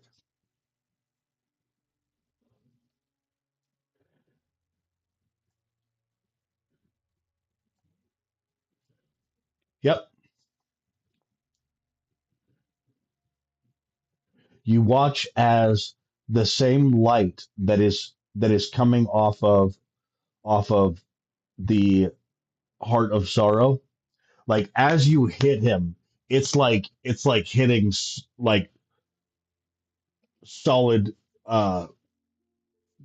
granite, which is not uncommon for some of the higher level creatures that you have hit, of like feeling how many hit points they have, right? But there is this weird sparkle on his skin, and you're like, Edward, is that you? No. Um, the sparkle is like this red shimmer that almost seems to be like a shield around him, right? But you watch as it cracks, but each time you hear this hum from the heart itself. And it's like he's got an additional layer of protection. It's not inexhaustible, but he's got extra protection that seems to be emanating from this heart of sorrow. Crying's a free action.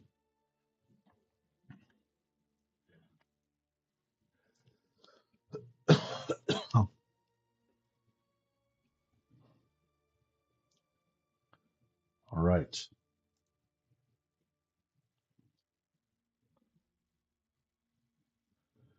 Boop away.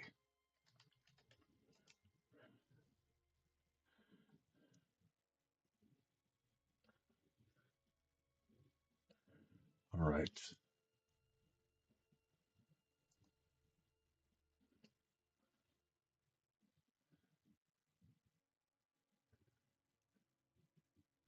As you boop him on the nose,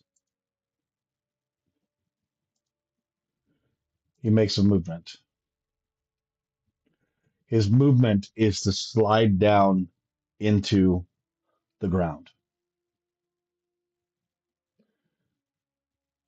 It is a legendary action. Why doesn't he?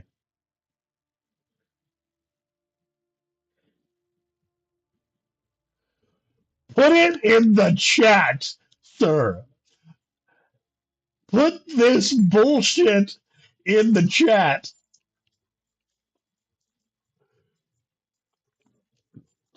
My dog is about to start humping me again. I'm so upset.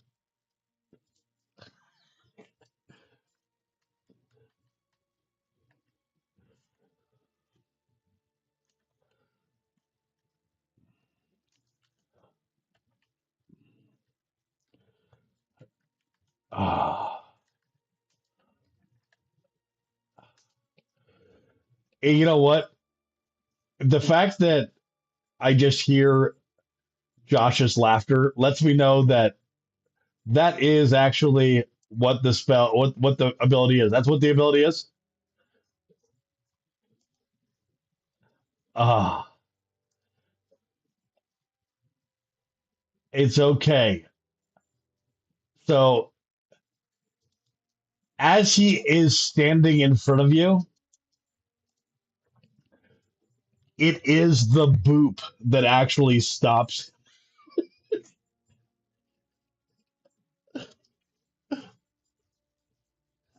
Fuck! Boop. All right. Now, let me ask this question. Does that still expend the legendary action?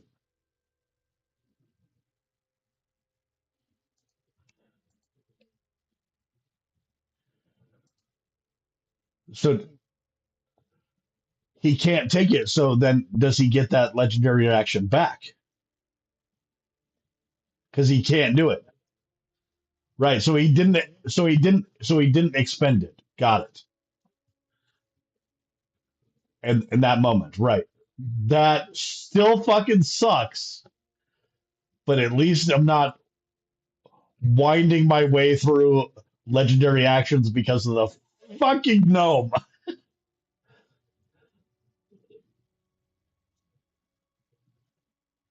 Oh, oh, there we go.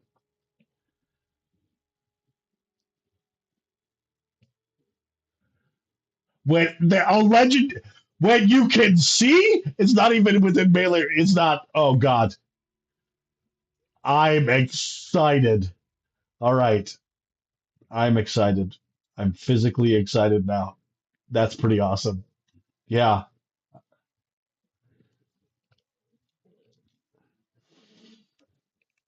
All right.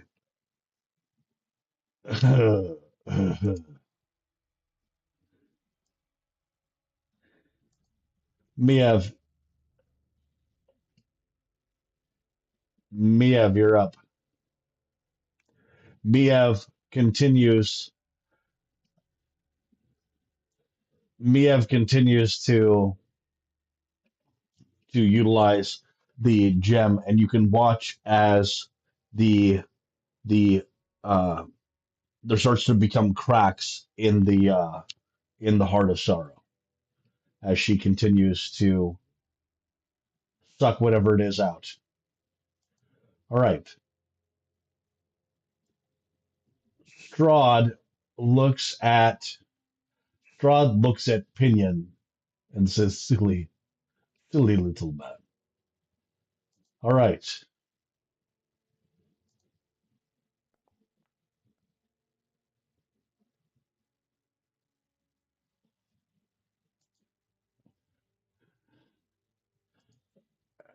this is my house, bitch, and he hits you.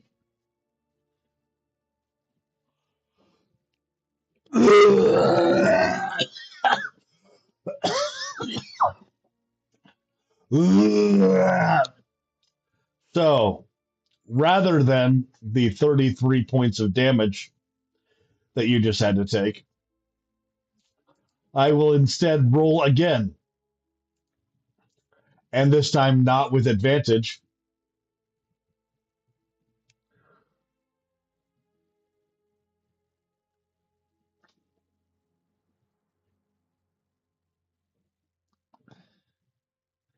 Correct.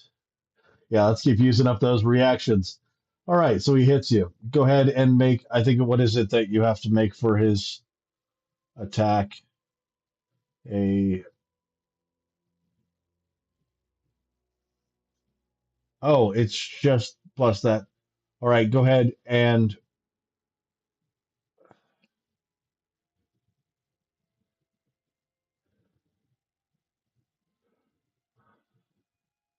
yep. No, there's no saving throw. But for some reason, yeah, he bitch slaps you, takes off 23 damage. Um, let's see here.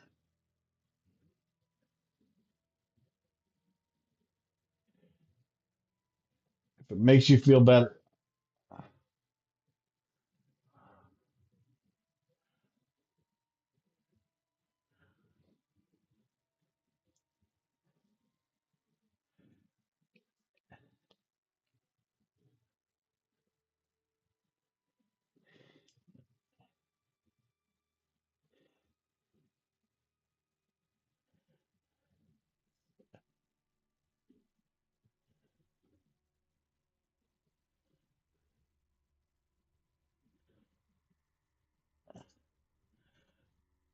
you are a very odd little man.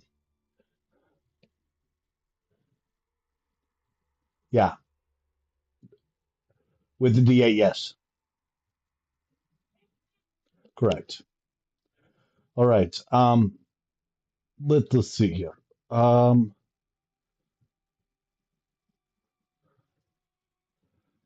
yep. I was just trying to figure out.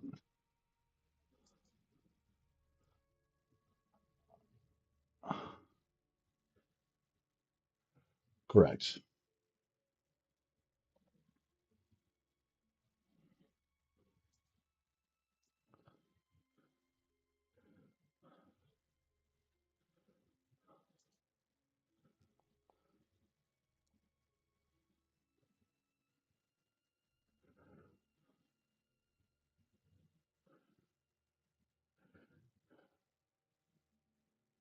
Are you expending a point of luck in order to have him roll again, and then you decide which D20? You can get hit again. All right. So you pick the one. Go ahead and expend that. Now, per the rules as decided.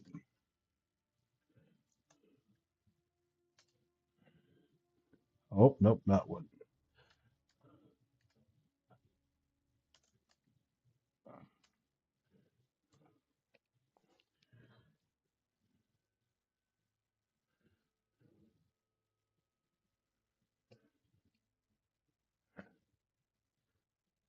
Wait, wait. Does he not get to choose?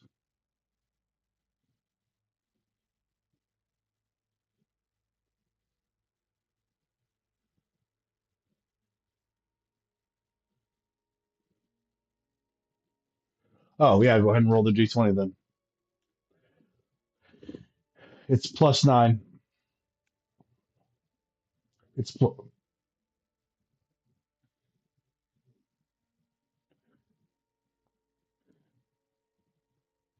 All right.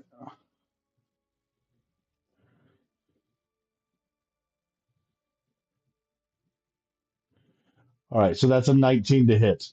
And that means that he doesn't, does he?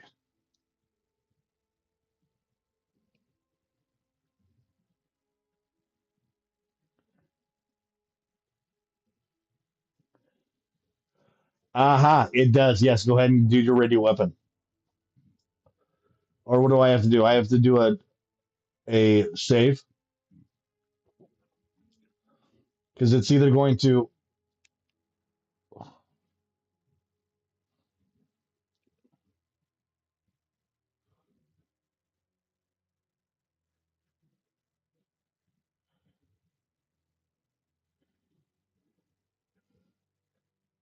you used your reaction and then you had your turn. You can. You have a new reaction now.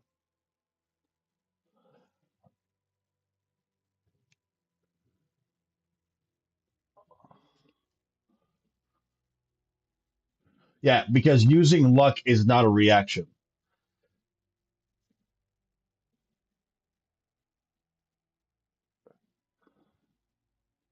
That was after his turn.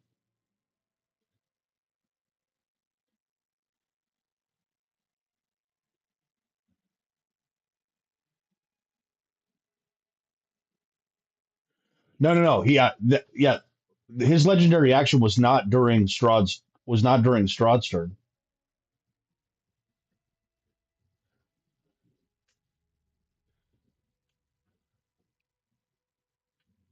He can. So you're saying that was after Pinion's turn. Got it. Got it. All right. So no reaction. All right. And now that was Strahd's turn. And yes. So at this time, the swarm of bats um, move around, essentially like getting in your way, occupying your space, making it so that things are just more difficult. Um, and that is all that they do for this moment. Somewhat Europe.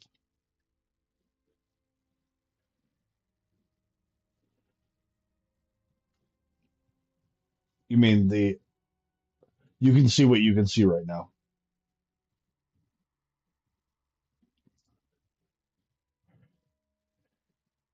And onto the yeah. Yeah, you could use your movement in order to swing out and then be on the and be out of the thing.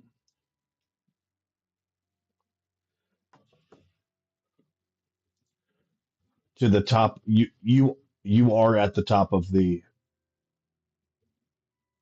this spire. This is the top of the spire, yes. Yes. Correct. You are not falling down right now. Good to go.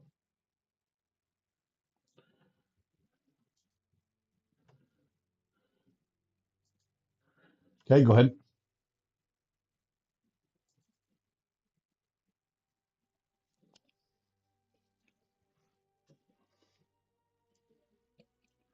All right, with a 22 hits. Absolutely. Go ahead and roll your damage.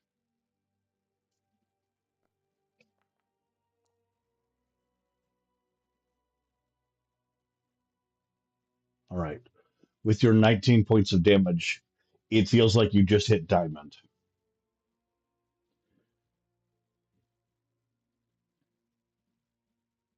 Your the head of your arrow shattered as soon as it hit it.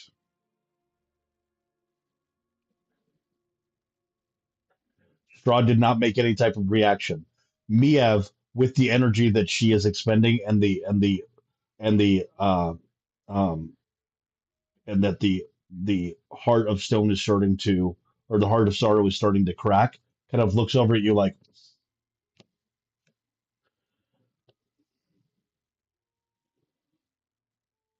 yeah, the heart is not going to be destroyed with your sticks. It has to be destroyed through magic.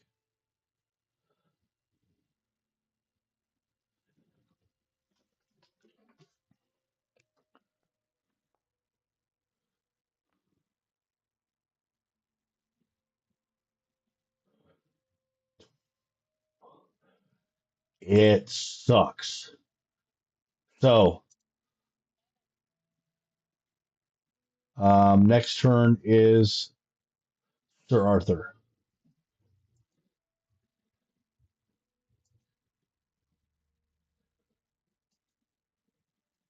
He did stealth. Yeah, you would have just a you have been using your bonus action to stealth. You usually use your bonus action to stealth. Go ahead and roll again without disadvantage. I'll let you roll one more time.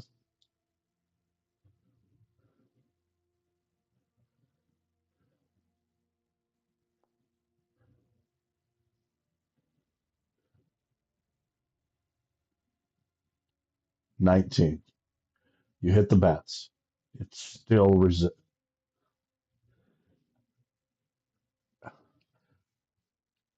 Yep, absolutely. You can't hit this one because it's behind the heart. You have to pick a different one. 17 for damage. You watch as still it is difficult to kill a swarm of bats with one arrow, but you kill many of them. All right. There's not a lot. There's not the ability to hide here as well, and there is and um, you realize that all of the bats have echolocation, essentially giving them blind sight. But it does work on Strahd. Um, it just you can't. Can you now hide in dim light? All right, go ahead and roll yourself.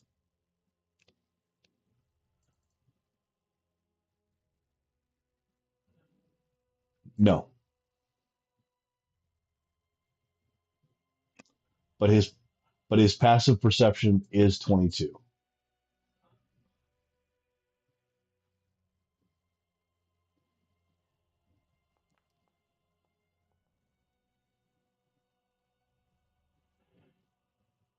He does. He does. Like when the Flash tries to go so fast that Superman can't see him, and you just see him look out of the corner of his eye. That's what Strahd does to you. uh, Amazing. All right, at the end of of uh, of it is Sir Arthur's turn. At the end of Somewhat's turn, though. Oh God, dear Lord. Okay, back. At the end of Sir Arthur's turn, though, Strahd does decide to take a bite out of yes, for sure.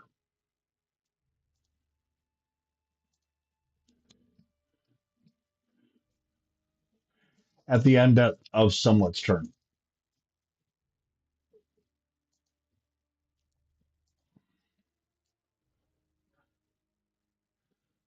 you are.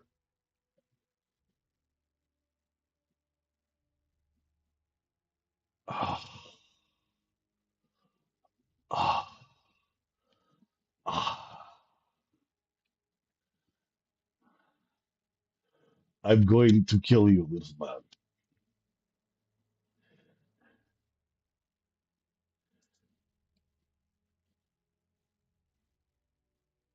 Sir Arthur, it's your turn. I don't like this game anymore.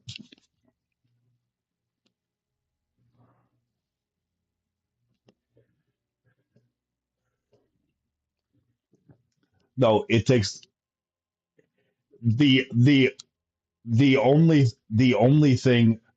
The only thing that will destroy the Heart of Sorrow is the Broken Shard. The Broken Shard is what Miev has. Great.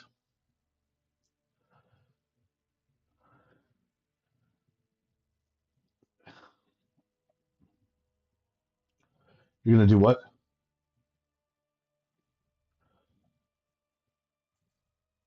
Oh God. What is the yeah,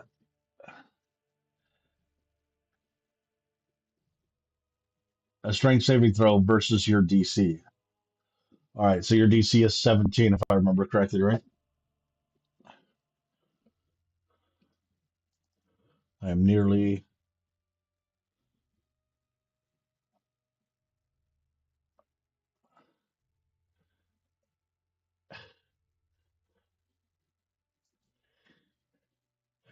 spell save DC is 17. All right, here we go. Strength saving throw. Strength saving throw. Not doing with advantage.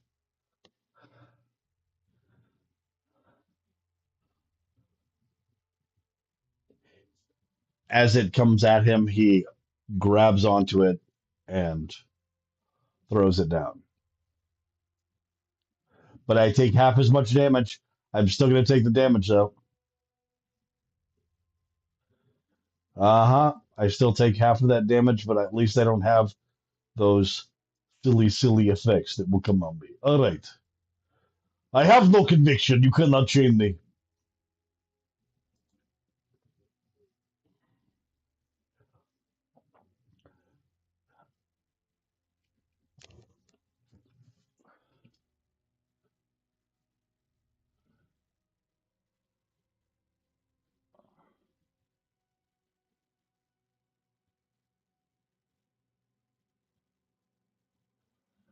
What's the somatic? What is it that you have to say? Is it get over here?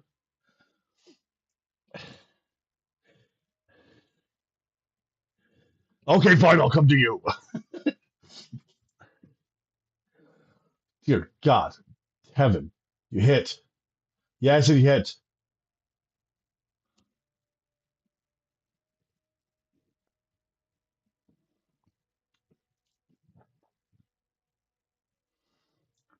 And you do 24 points of damage to him.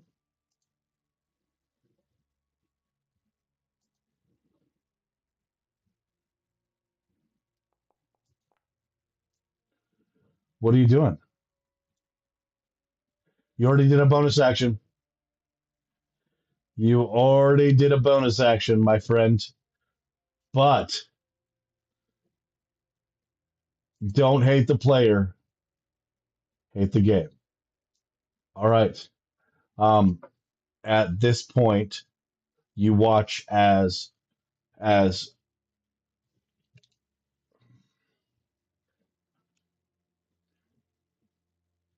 so for Pinion, you've been watching this, and you watch as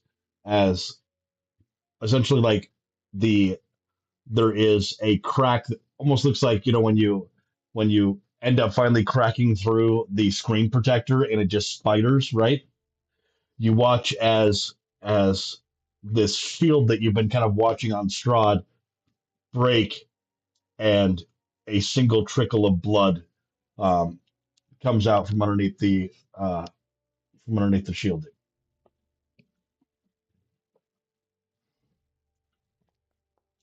Yep,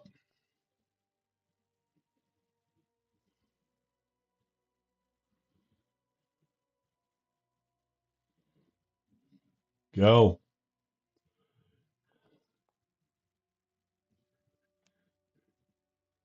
It it does.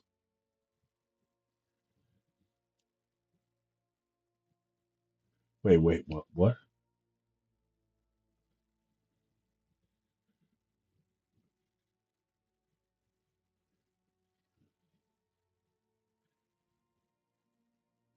Oh God. Oh God. Oh God. Hold on a second.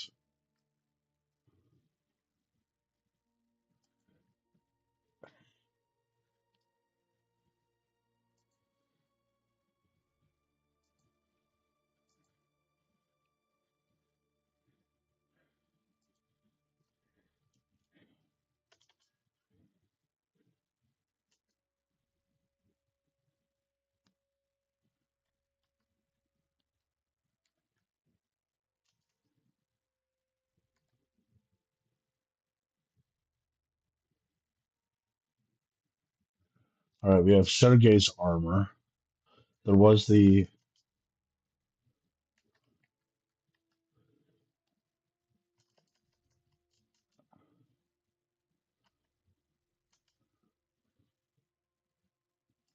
yeah, yeah. The pommel does radiant damage. Hold on a second.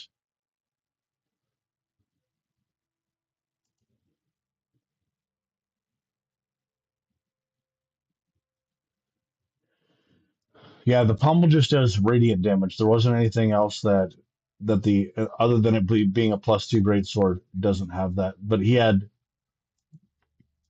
But didn't you? Oh,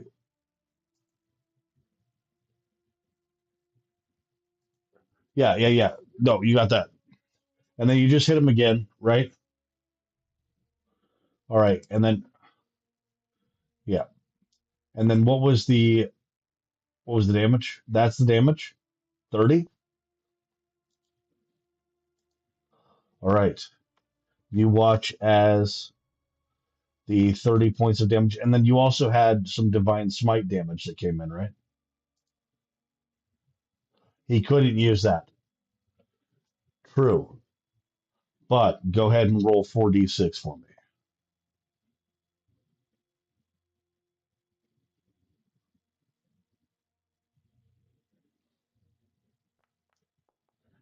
Yep. All right. You watch as the sword, as you are cleaving through, as you are, it's fire breathing at position one, slice or technique one, slicing through. It just erupts into fire before it hits him. You come back across, it erupts into fire before it hits him, and also and you're like, I can't, I didn't put a divine smite on it. There is 2d6 additional damage that is done each time this weapon is used against Strahd. It is neat. It also takes Strahd down to 100 hit points. Is your turn over yet? All right. At the end of your turn, Strahd makes a movement.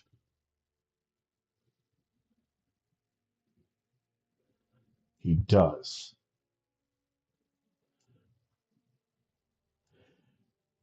It does not. And as he is, so he does the elevator trick or the stairway trick. As he walks away, it looks like he's walking down the stairs, right? And you're like, that's a, but you watch as he continues to move through the actual floor of the walkway there.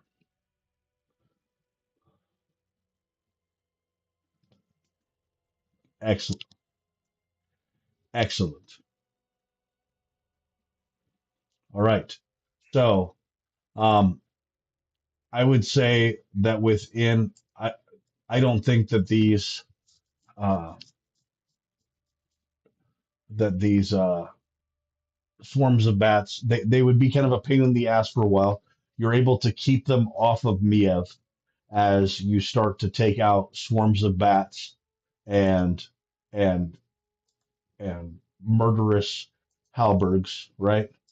Um, we don't use any additional resources in order to do this slogfest as you um, try to hold off for the next 5 rounds for this heart of sorrow to be. You were able to get through, excuse me, round 6, round 7, and by the end of round 7, you have taken out all of um, the additional creatures that were flying around, while Miev has continued to do her chant. And is breaking further the heart of sorrow. At round 7, you can hear a familiar voice saying, "No, no, this cannot be." And where the fuck, Sir Arthur? It is your turn, or excuse me, somewhat. It is your turn.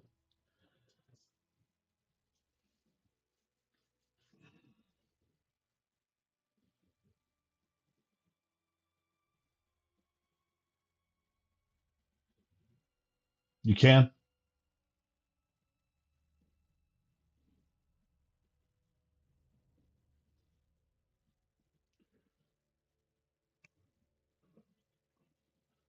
All right, all right. So you ready in action for Strahd to appear? That works. All right. Yep. At the end of your turn, um, you watch as excuse me, excuse me. Oh God, why can't I see him?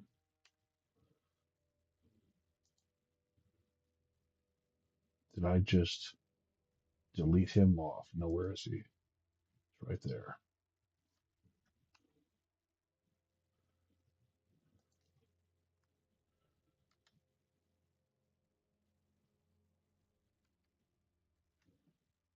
You watch as Strahd begins to come back up through the wall, um, and has when he so uh, as Sir Arthur was slashing at him, you could see damage being done across his body. All right. As he comes back up through the floor, you can see that that damage has been restored. All right. Also, during this time, hold on one second before we get too far into what you're about to do. You missed him? It might. As he comes back up, he has to endure. Fuck.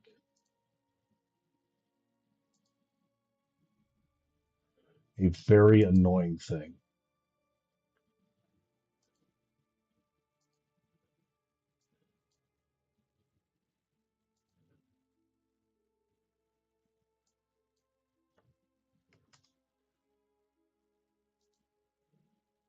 Uh, uh, uh.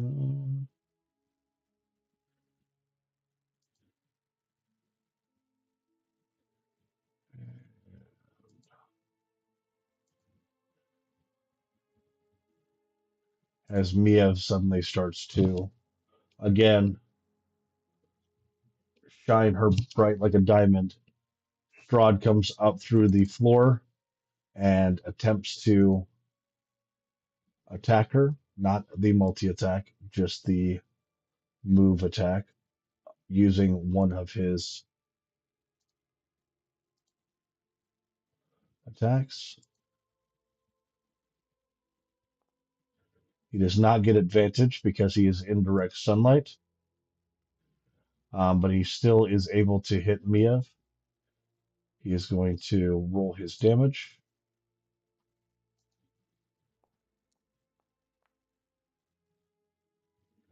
And Mia is hit for 18 points of damage. All right. Sir Arthur, you are up.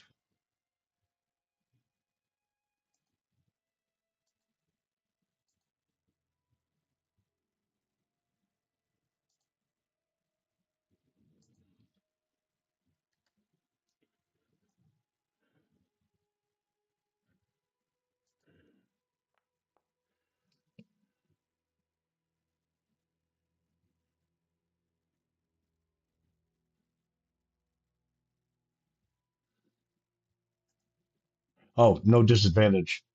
You're in direct sunlight. Yeah, Miev has actually utilized one of the charges, or 5 of the charges on the holy symbol.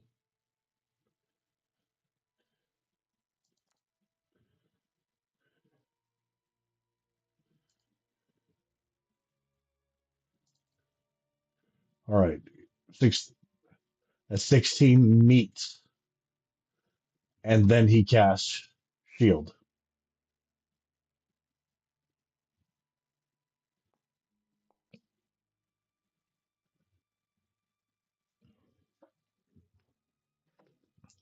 All right. Graze damage for both is going to be how much? Five each. Five each of radiant damage. Everybody sucks. Go away.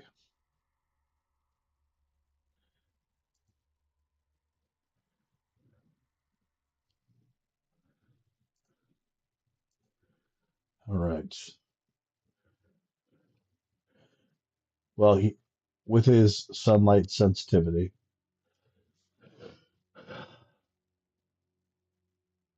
he takes 20 radiant damage at the start of his turn. So he's going to need to get out of the sunlight before the start of his turn.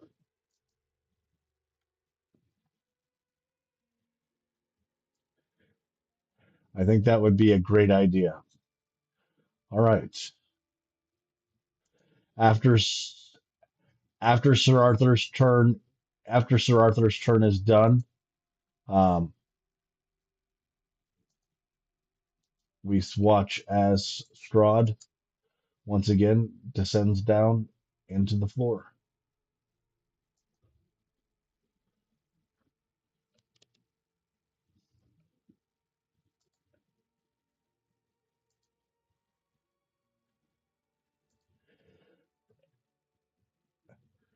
Tommy casts Nope.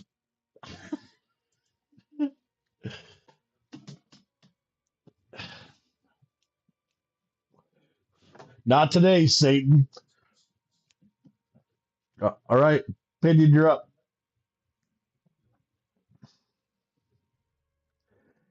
You know what's fun though? You know what's real fun? Is guess what ability just got reset as your turn starts? Wait, no. He did it at the end of yeah, he did it at the end of Sir Arthur's turn, but not before the beginning of your turn. So you just did that and now you have it again. Right? So if I try to move again after your turn, you can still do it again. Which sucks because now I have to take 20 hit points of fucking bullshit. Good.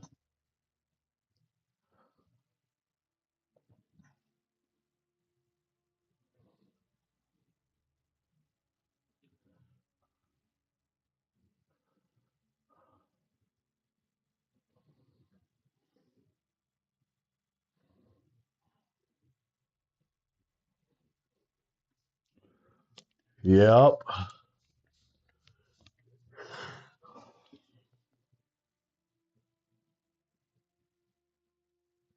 19 hits.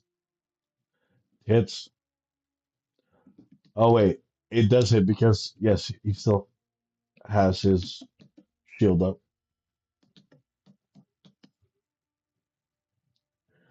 Oh god.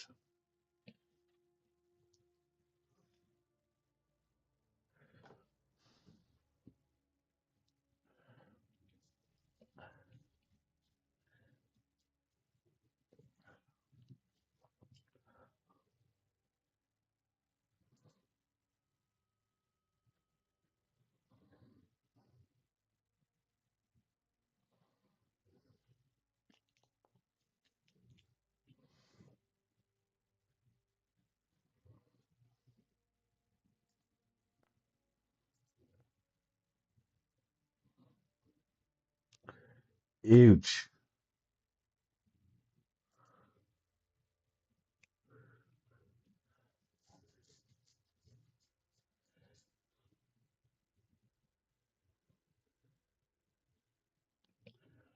Another snake eyes? Oh no. You haven't done oh you haven't rolled the 2d6 for the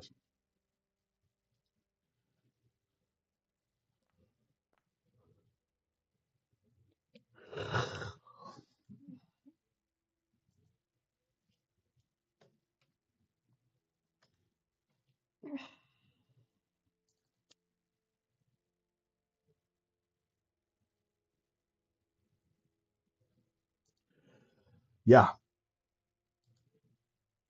All right.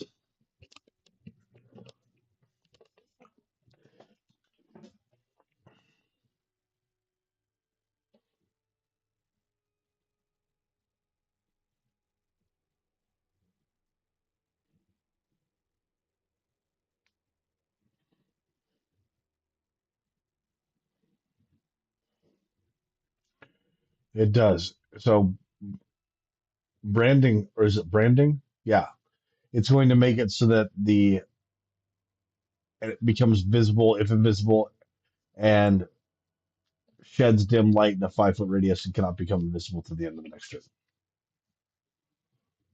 Until the spell ends, excuse me. You're concentrating on it right now. But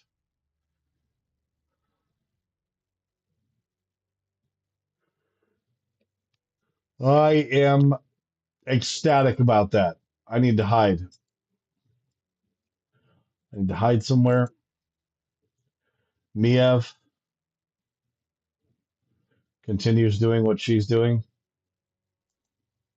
Strahd, please, dear God, please, dear God, please, dear God. Roll like shit, girl. Roll like shit.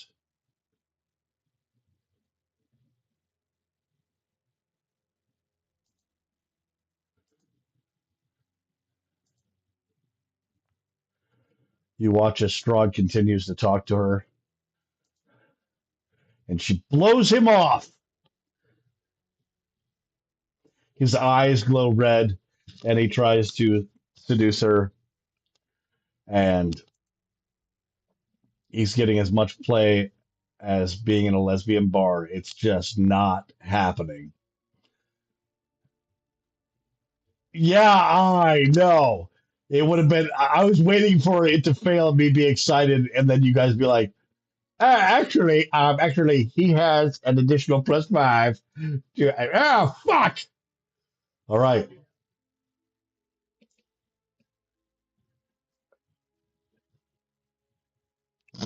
Good God. The only thing that was possibly going to work was a nat one. That's it. All right. You watch as Strahd descends down into the ether. Not before which, though, you watch as his skin begins to sizzle from the 20 points of damage he's taking from the sunlight before he descends down. All right. It is someone's turn.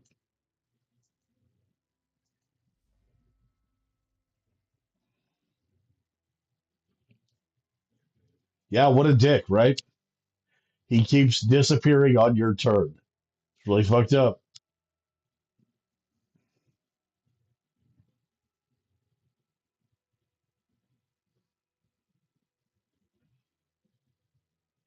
You are a dick.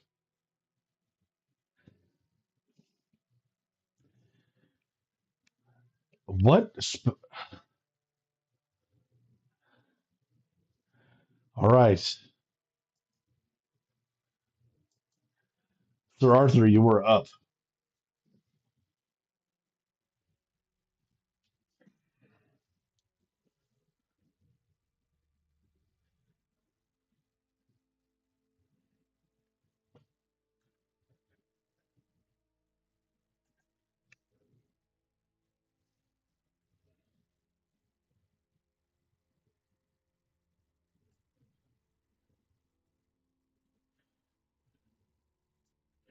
All right. So what's the trigger for your guys' attacks?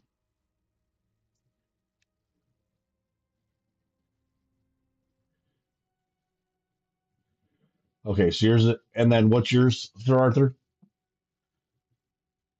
Yeah, as soon as attack or grapple. Okay. All right. At the end of your turn, he comes up there. So go ahead and attack.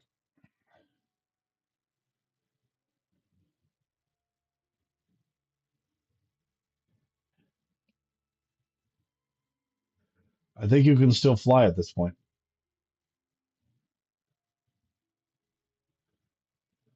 How long can you fly for?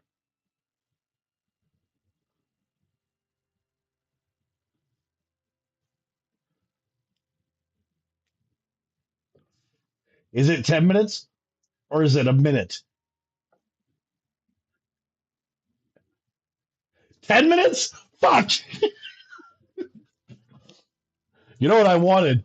You know what I wanted was I wanted to be engaged in combat with you, and then for your 10-minute counter or your 1 minute counter to go down in one more round and have you fall.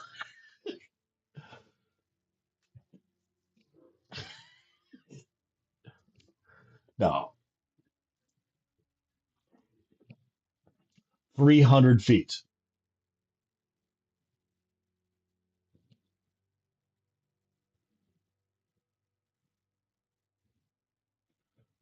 You wouldn't drop all the way down in 6 seconds. We can go ahead and do the math on how long it takes to drop 300 feet. We could even add some wind resistance to spectral wings that are trying to still deploy but are failing.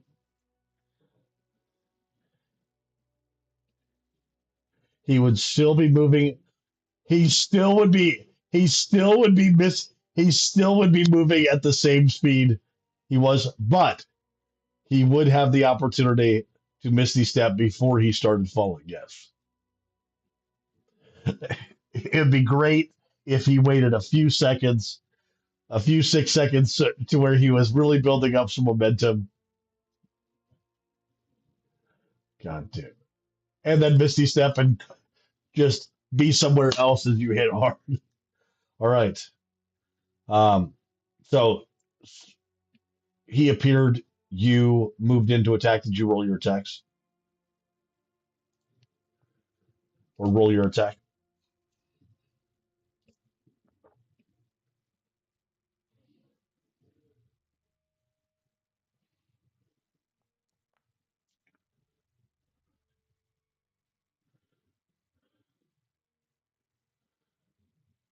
What's that?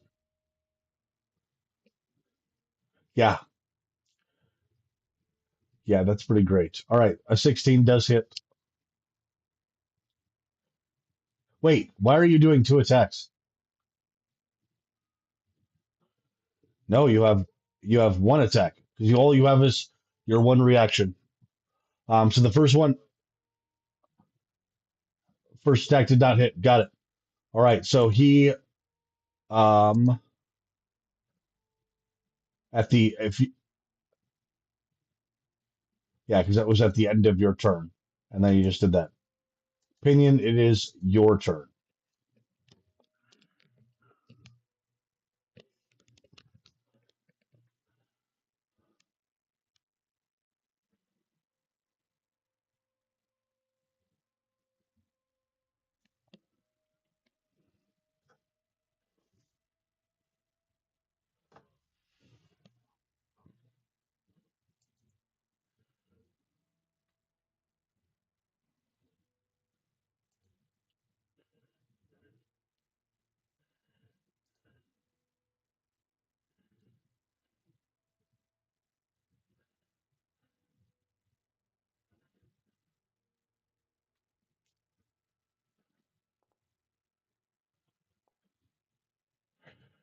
Son of a bitch. Motherfucking goddamn son of a Christ. Motherfucking goddamn son of a bitches.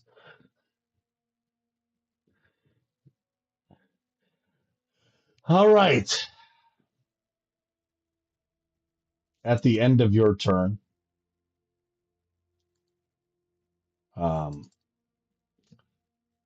we go ahead and expend a legendary action in order to unarmed strike at the paladin. Does a 27 hit? All right. Um, he does not do the 1d8 for slashing damage, so we'll need to subtract that out. Um, don't know if I can take that off. It won't let me take it off, so I'll need to figure out how to take it off. All right, so minus seven, and minus four. That is minus 12. Yep. All right. So he does 11 points of damage, and you are grappled.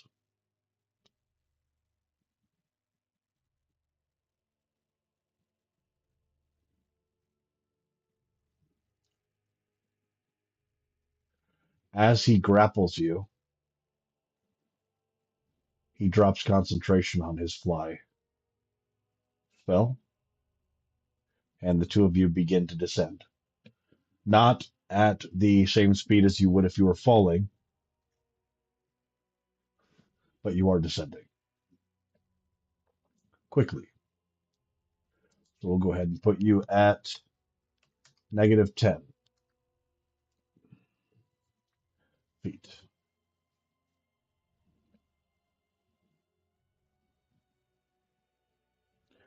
He has the ability to, he has the, well, yep, grappled or speed at 0 while flying.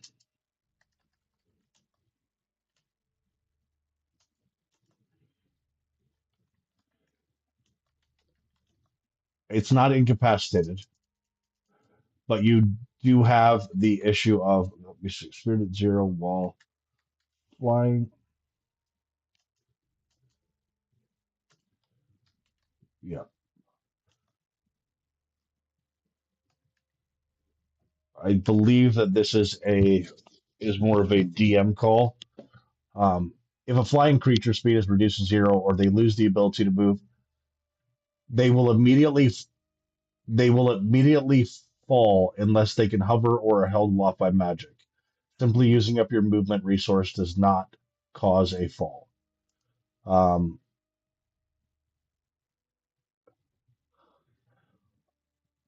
the hover trait is different.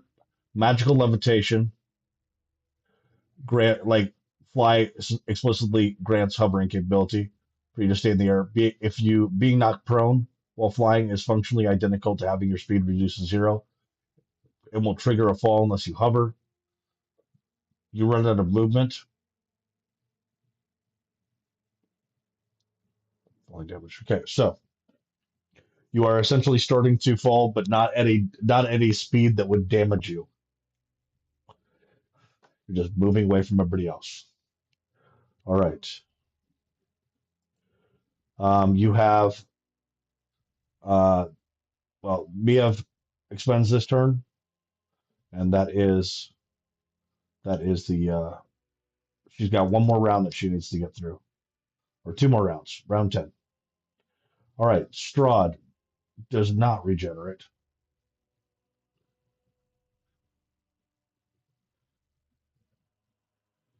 She has to use everything in order to do the heart.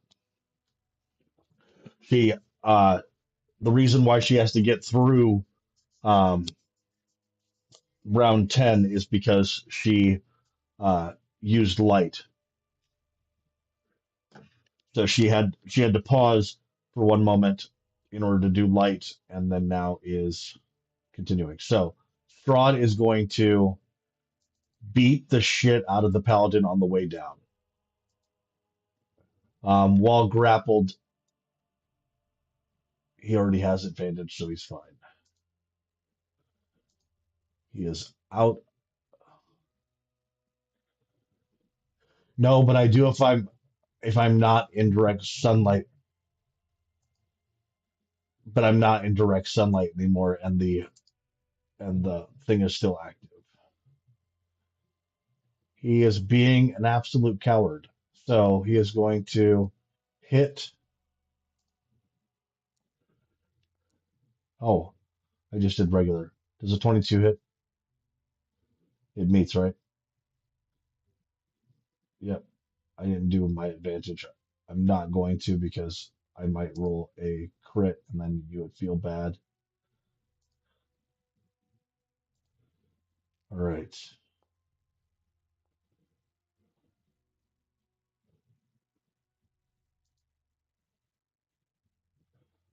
The entire way down, he is mocking you for being the hero of Barovia and mocking you for being the champion of the Morning Lord.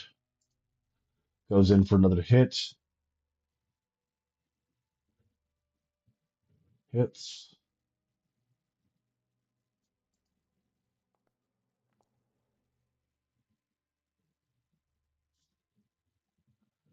All right. As you're beaten like a redheaded stepchild, you find yourself bloodied. But then, thankfully, he ends his turn. At the end of his turn, since you are grappled, he uses two of his legendary actions to go in for a bite.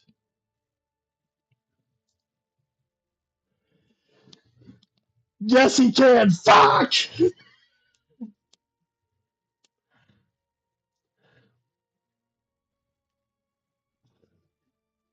I'll allow it. I was waiting for it. I'll allow it. I refund my resource. I take it back. He does not get a chance to bite him. But let me just find out. Hold on a second. Let me just know. Let me just know how much damage it would have given him. Probably not much. It's not that great. 15 points of damage. You just bite him after you've grappled him. But somebody reminded me that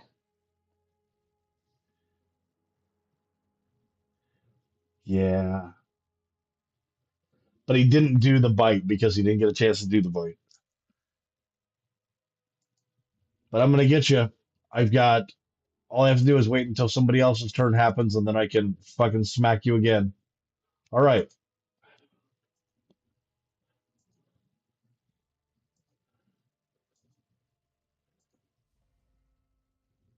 Uh, ooh. No, you do not. You are still in sunlight. Yep. Down there at the bottom with that.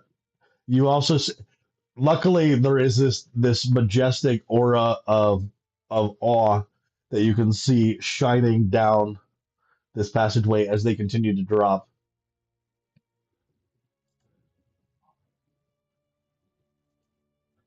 Jason is currently,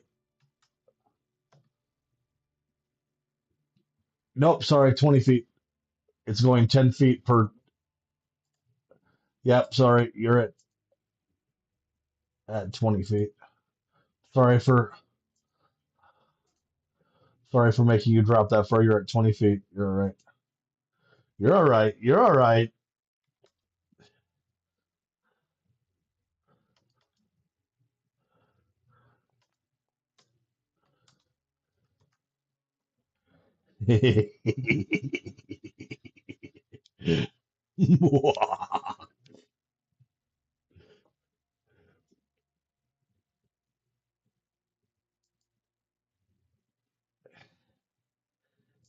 Oh, you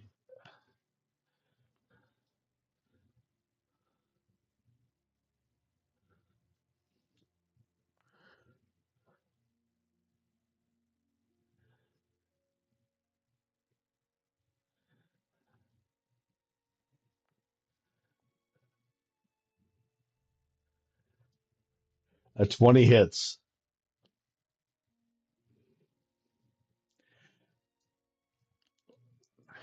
He is. He's actually using the ally as partial cover, which added into his AC.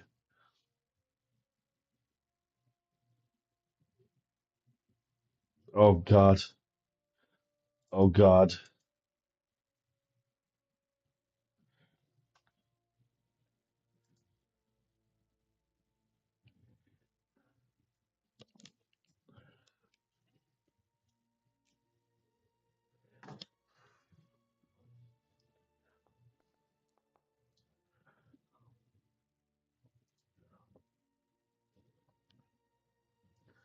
All right. So 34 points of damage.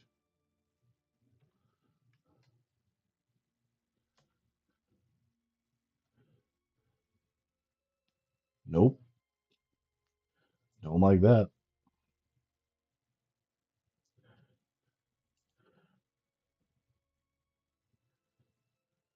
All right.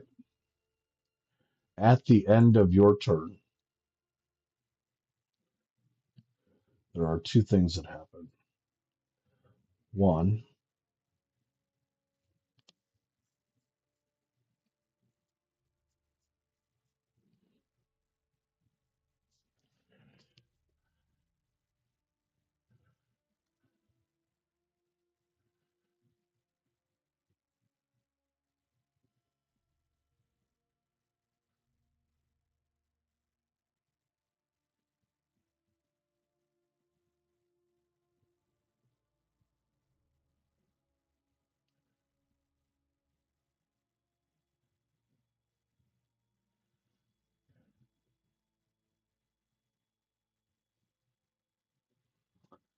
this is going to hurt. This is going to hurt. Okay. Now's the time. All right, Sir Arthur, it's your turn.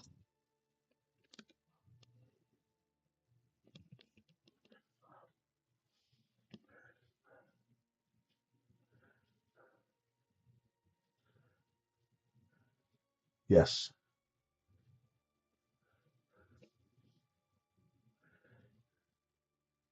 Yeah, because you'd still have that as a bonus action.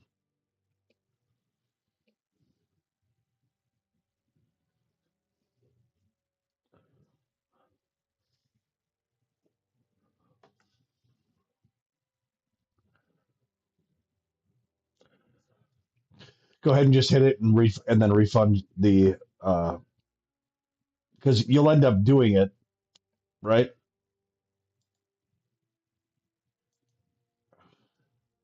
Well, no, I mean you'll end up breaking free anyway. So go ahead and do it, and then I can refund the resources if I need to.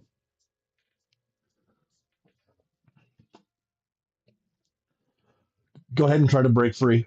If it doesn't work, then you misty stepped. If it does work, then you didn't misty step.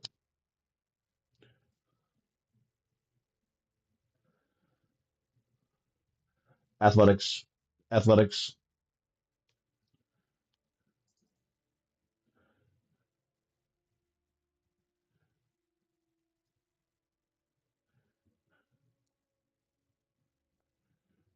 DC is 18.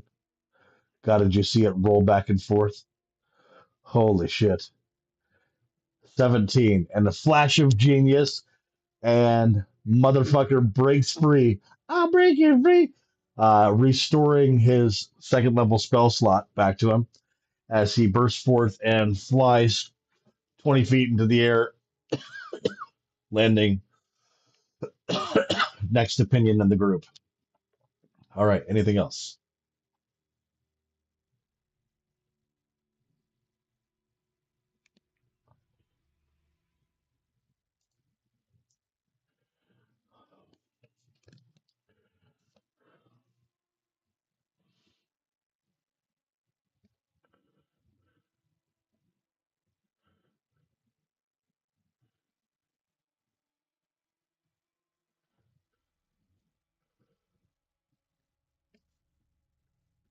Good, yep.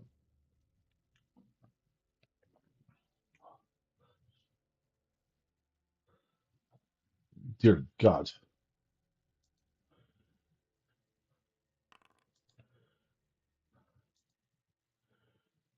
Wing. Fair enough.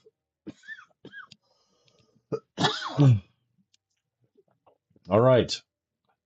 More hit points come back as the magical Sir Arthur puts himself back.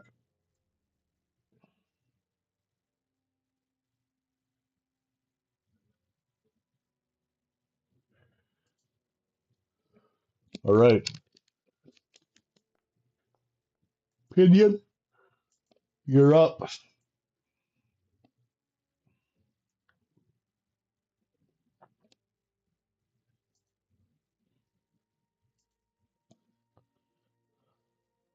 You should have that option when you click it.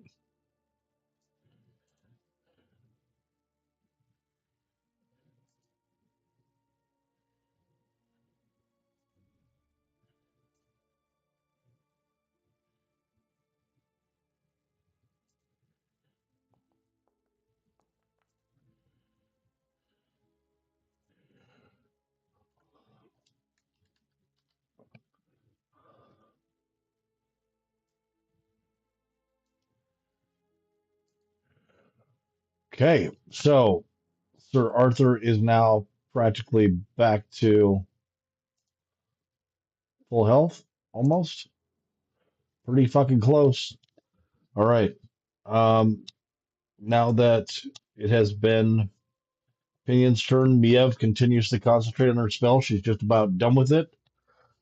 Strahd has been continuing to fall, um, and he decides to cast a spell real quick.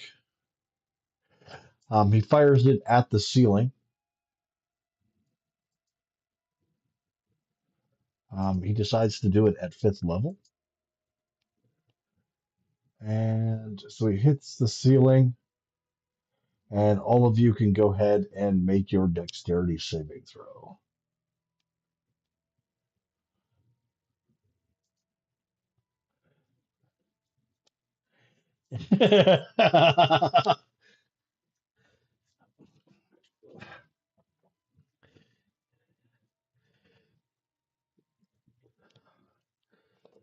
Jesus saves. All others must roll for their dexterity saving throw.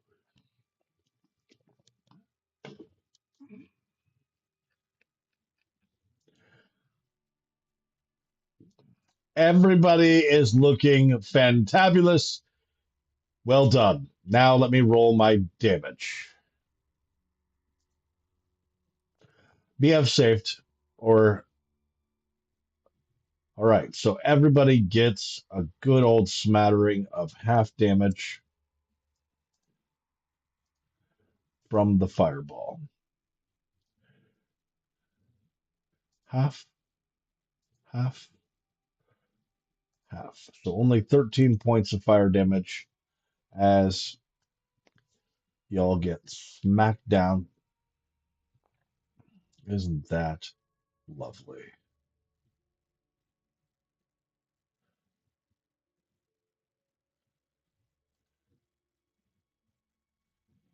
And appearance.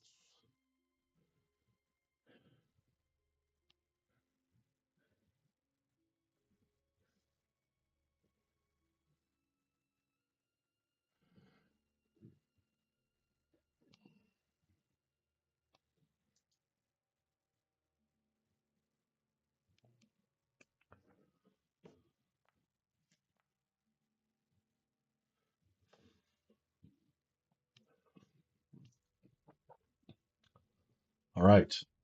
At the end of Miev's next turn, or as you guys continue to sit there and watch, you're looking down, you can hear the sound of Strahd still falling as he's talking shit. Um, and then the Heart of Sorrow groaning begins to break. Um, as it bursts apart, there is another flash. Um, Everyone successfully saves the same way that it did for the fireball, but it peppers your skin with these shards of glass, and you hear this horrific sound of absolute sorrow as you watch as a plume of energy comes up through the.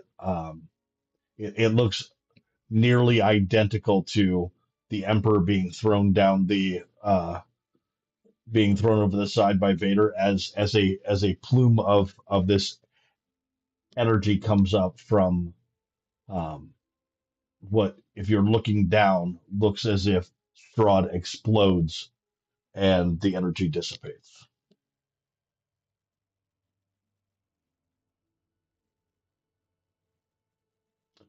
And that is where we will end tonight's session. And tomorrow and next session, we will find out that Strahd is a big fan of illusionary magic.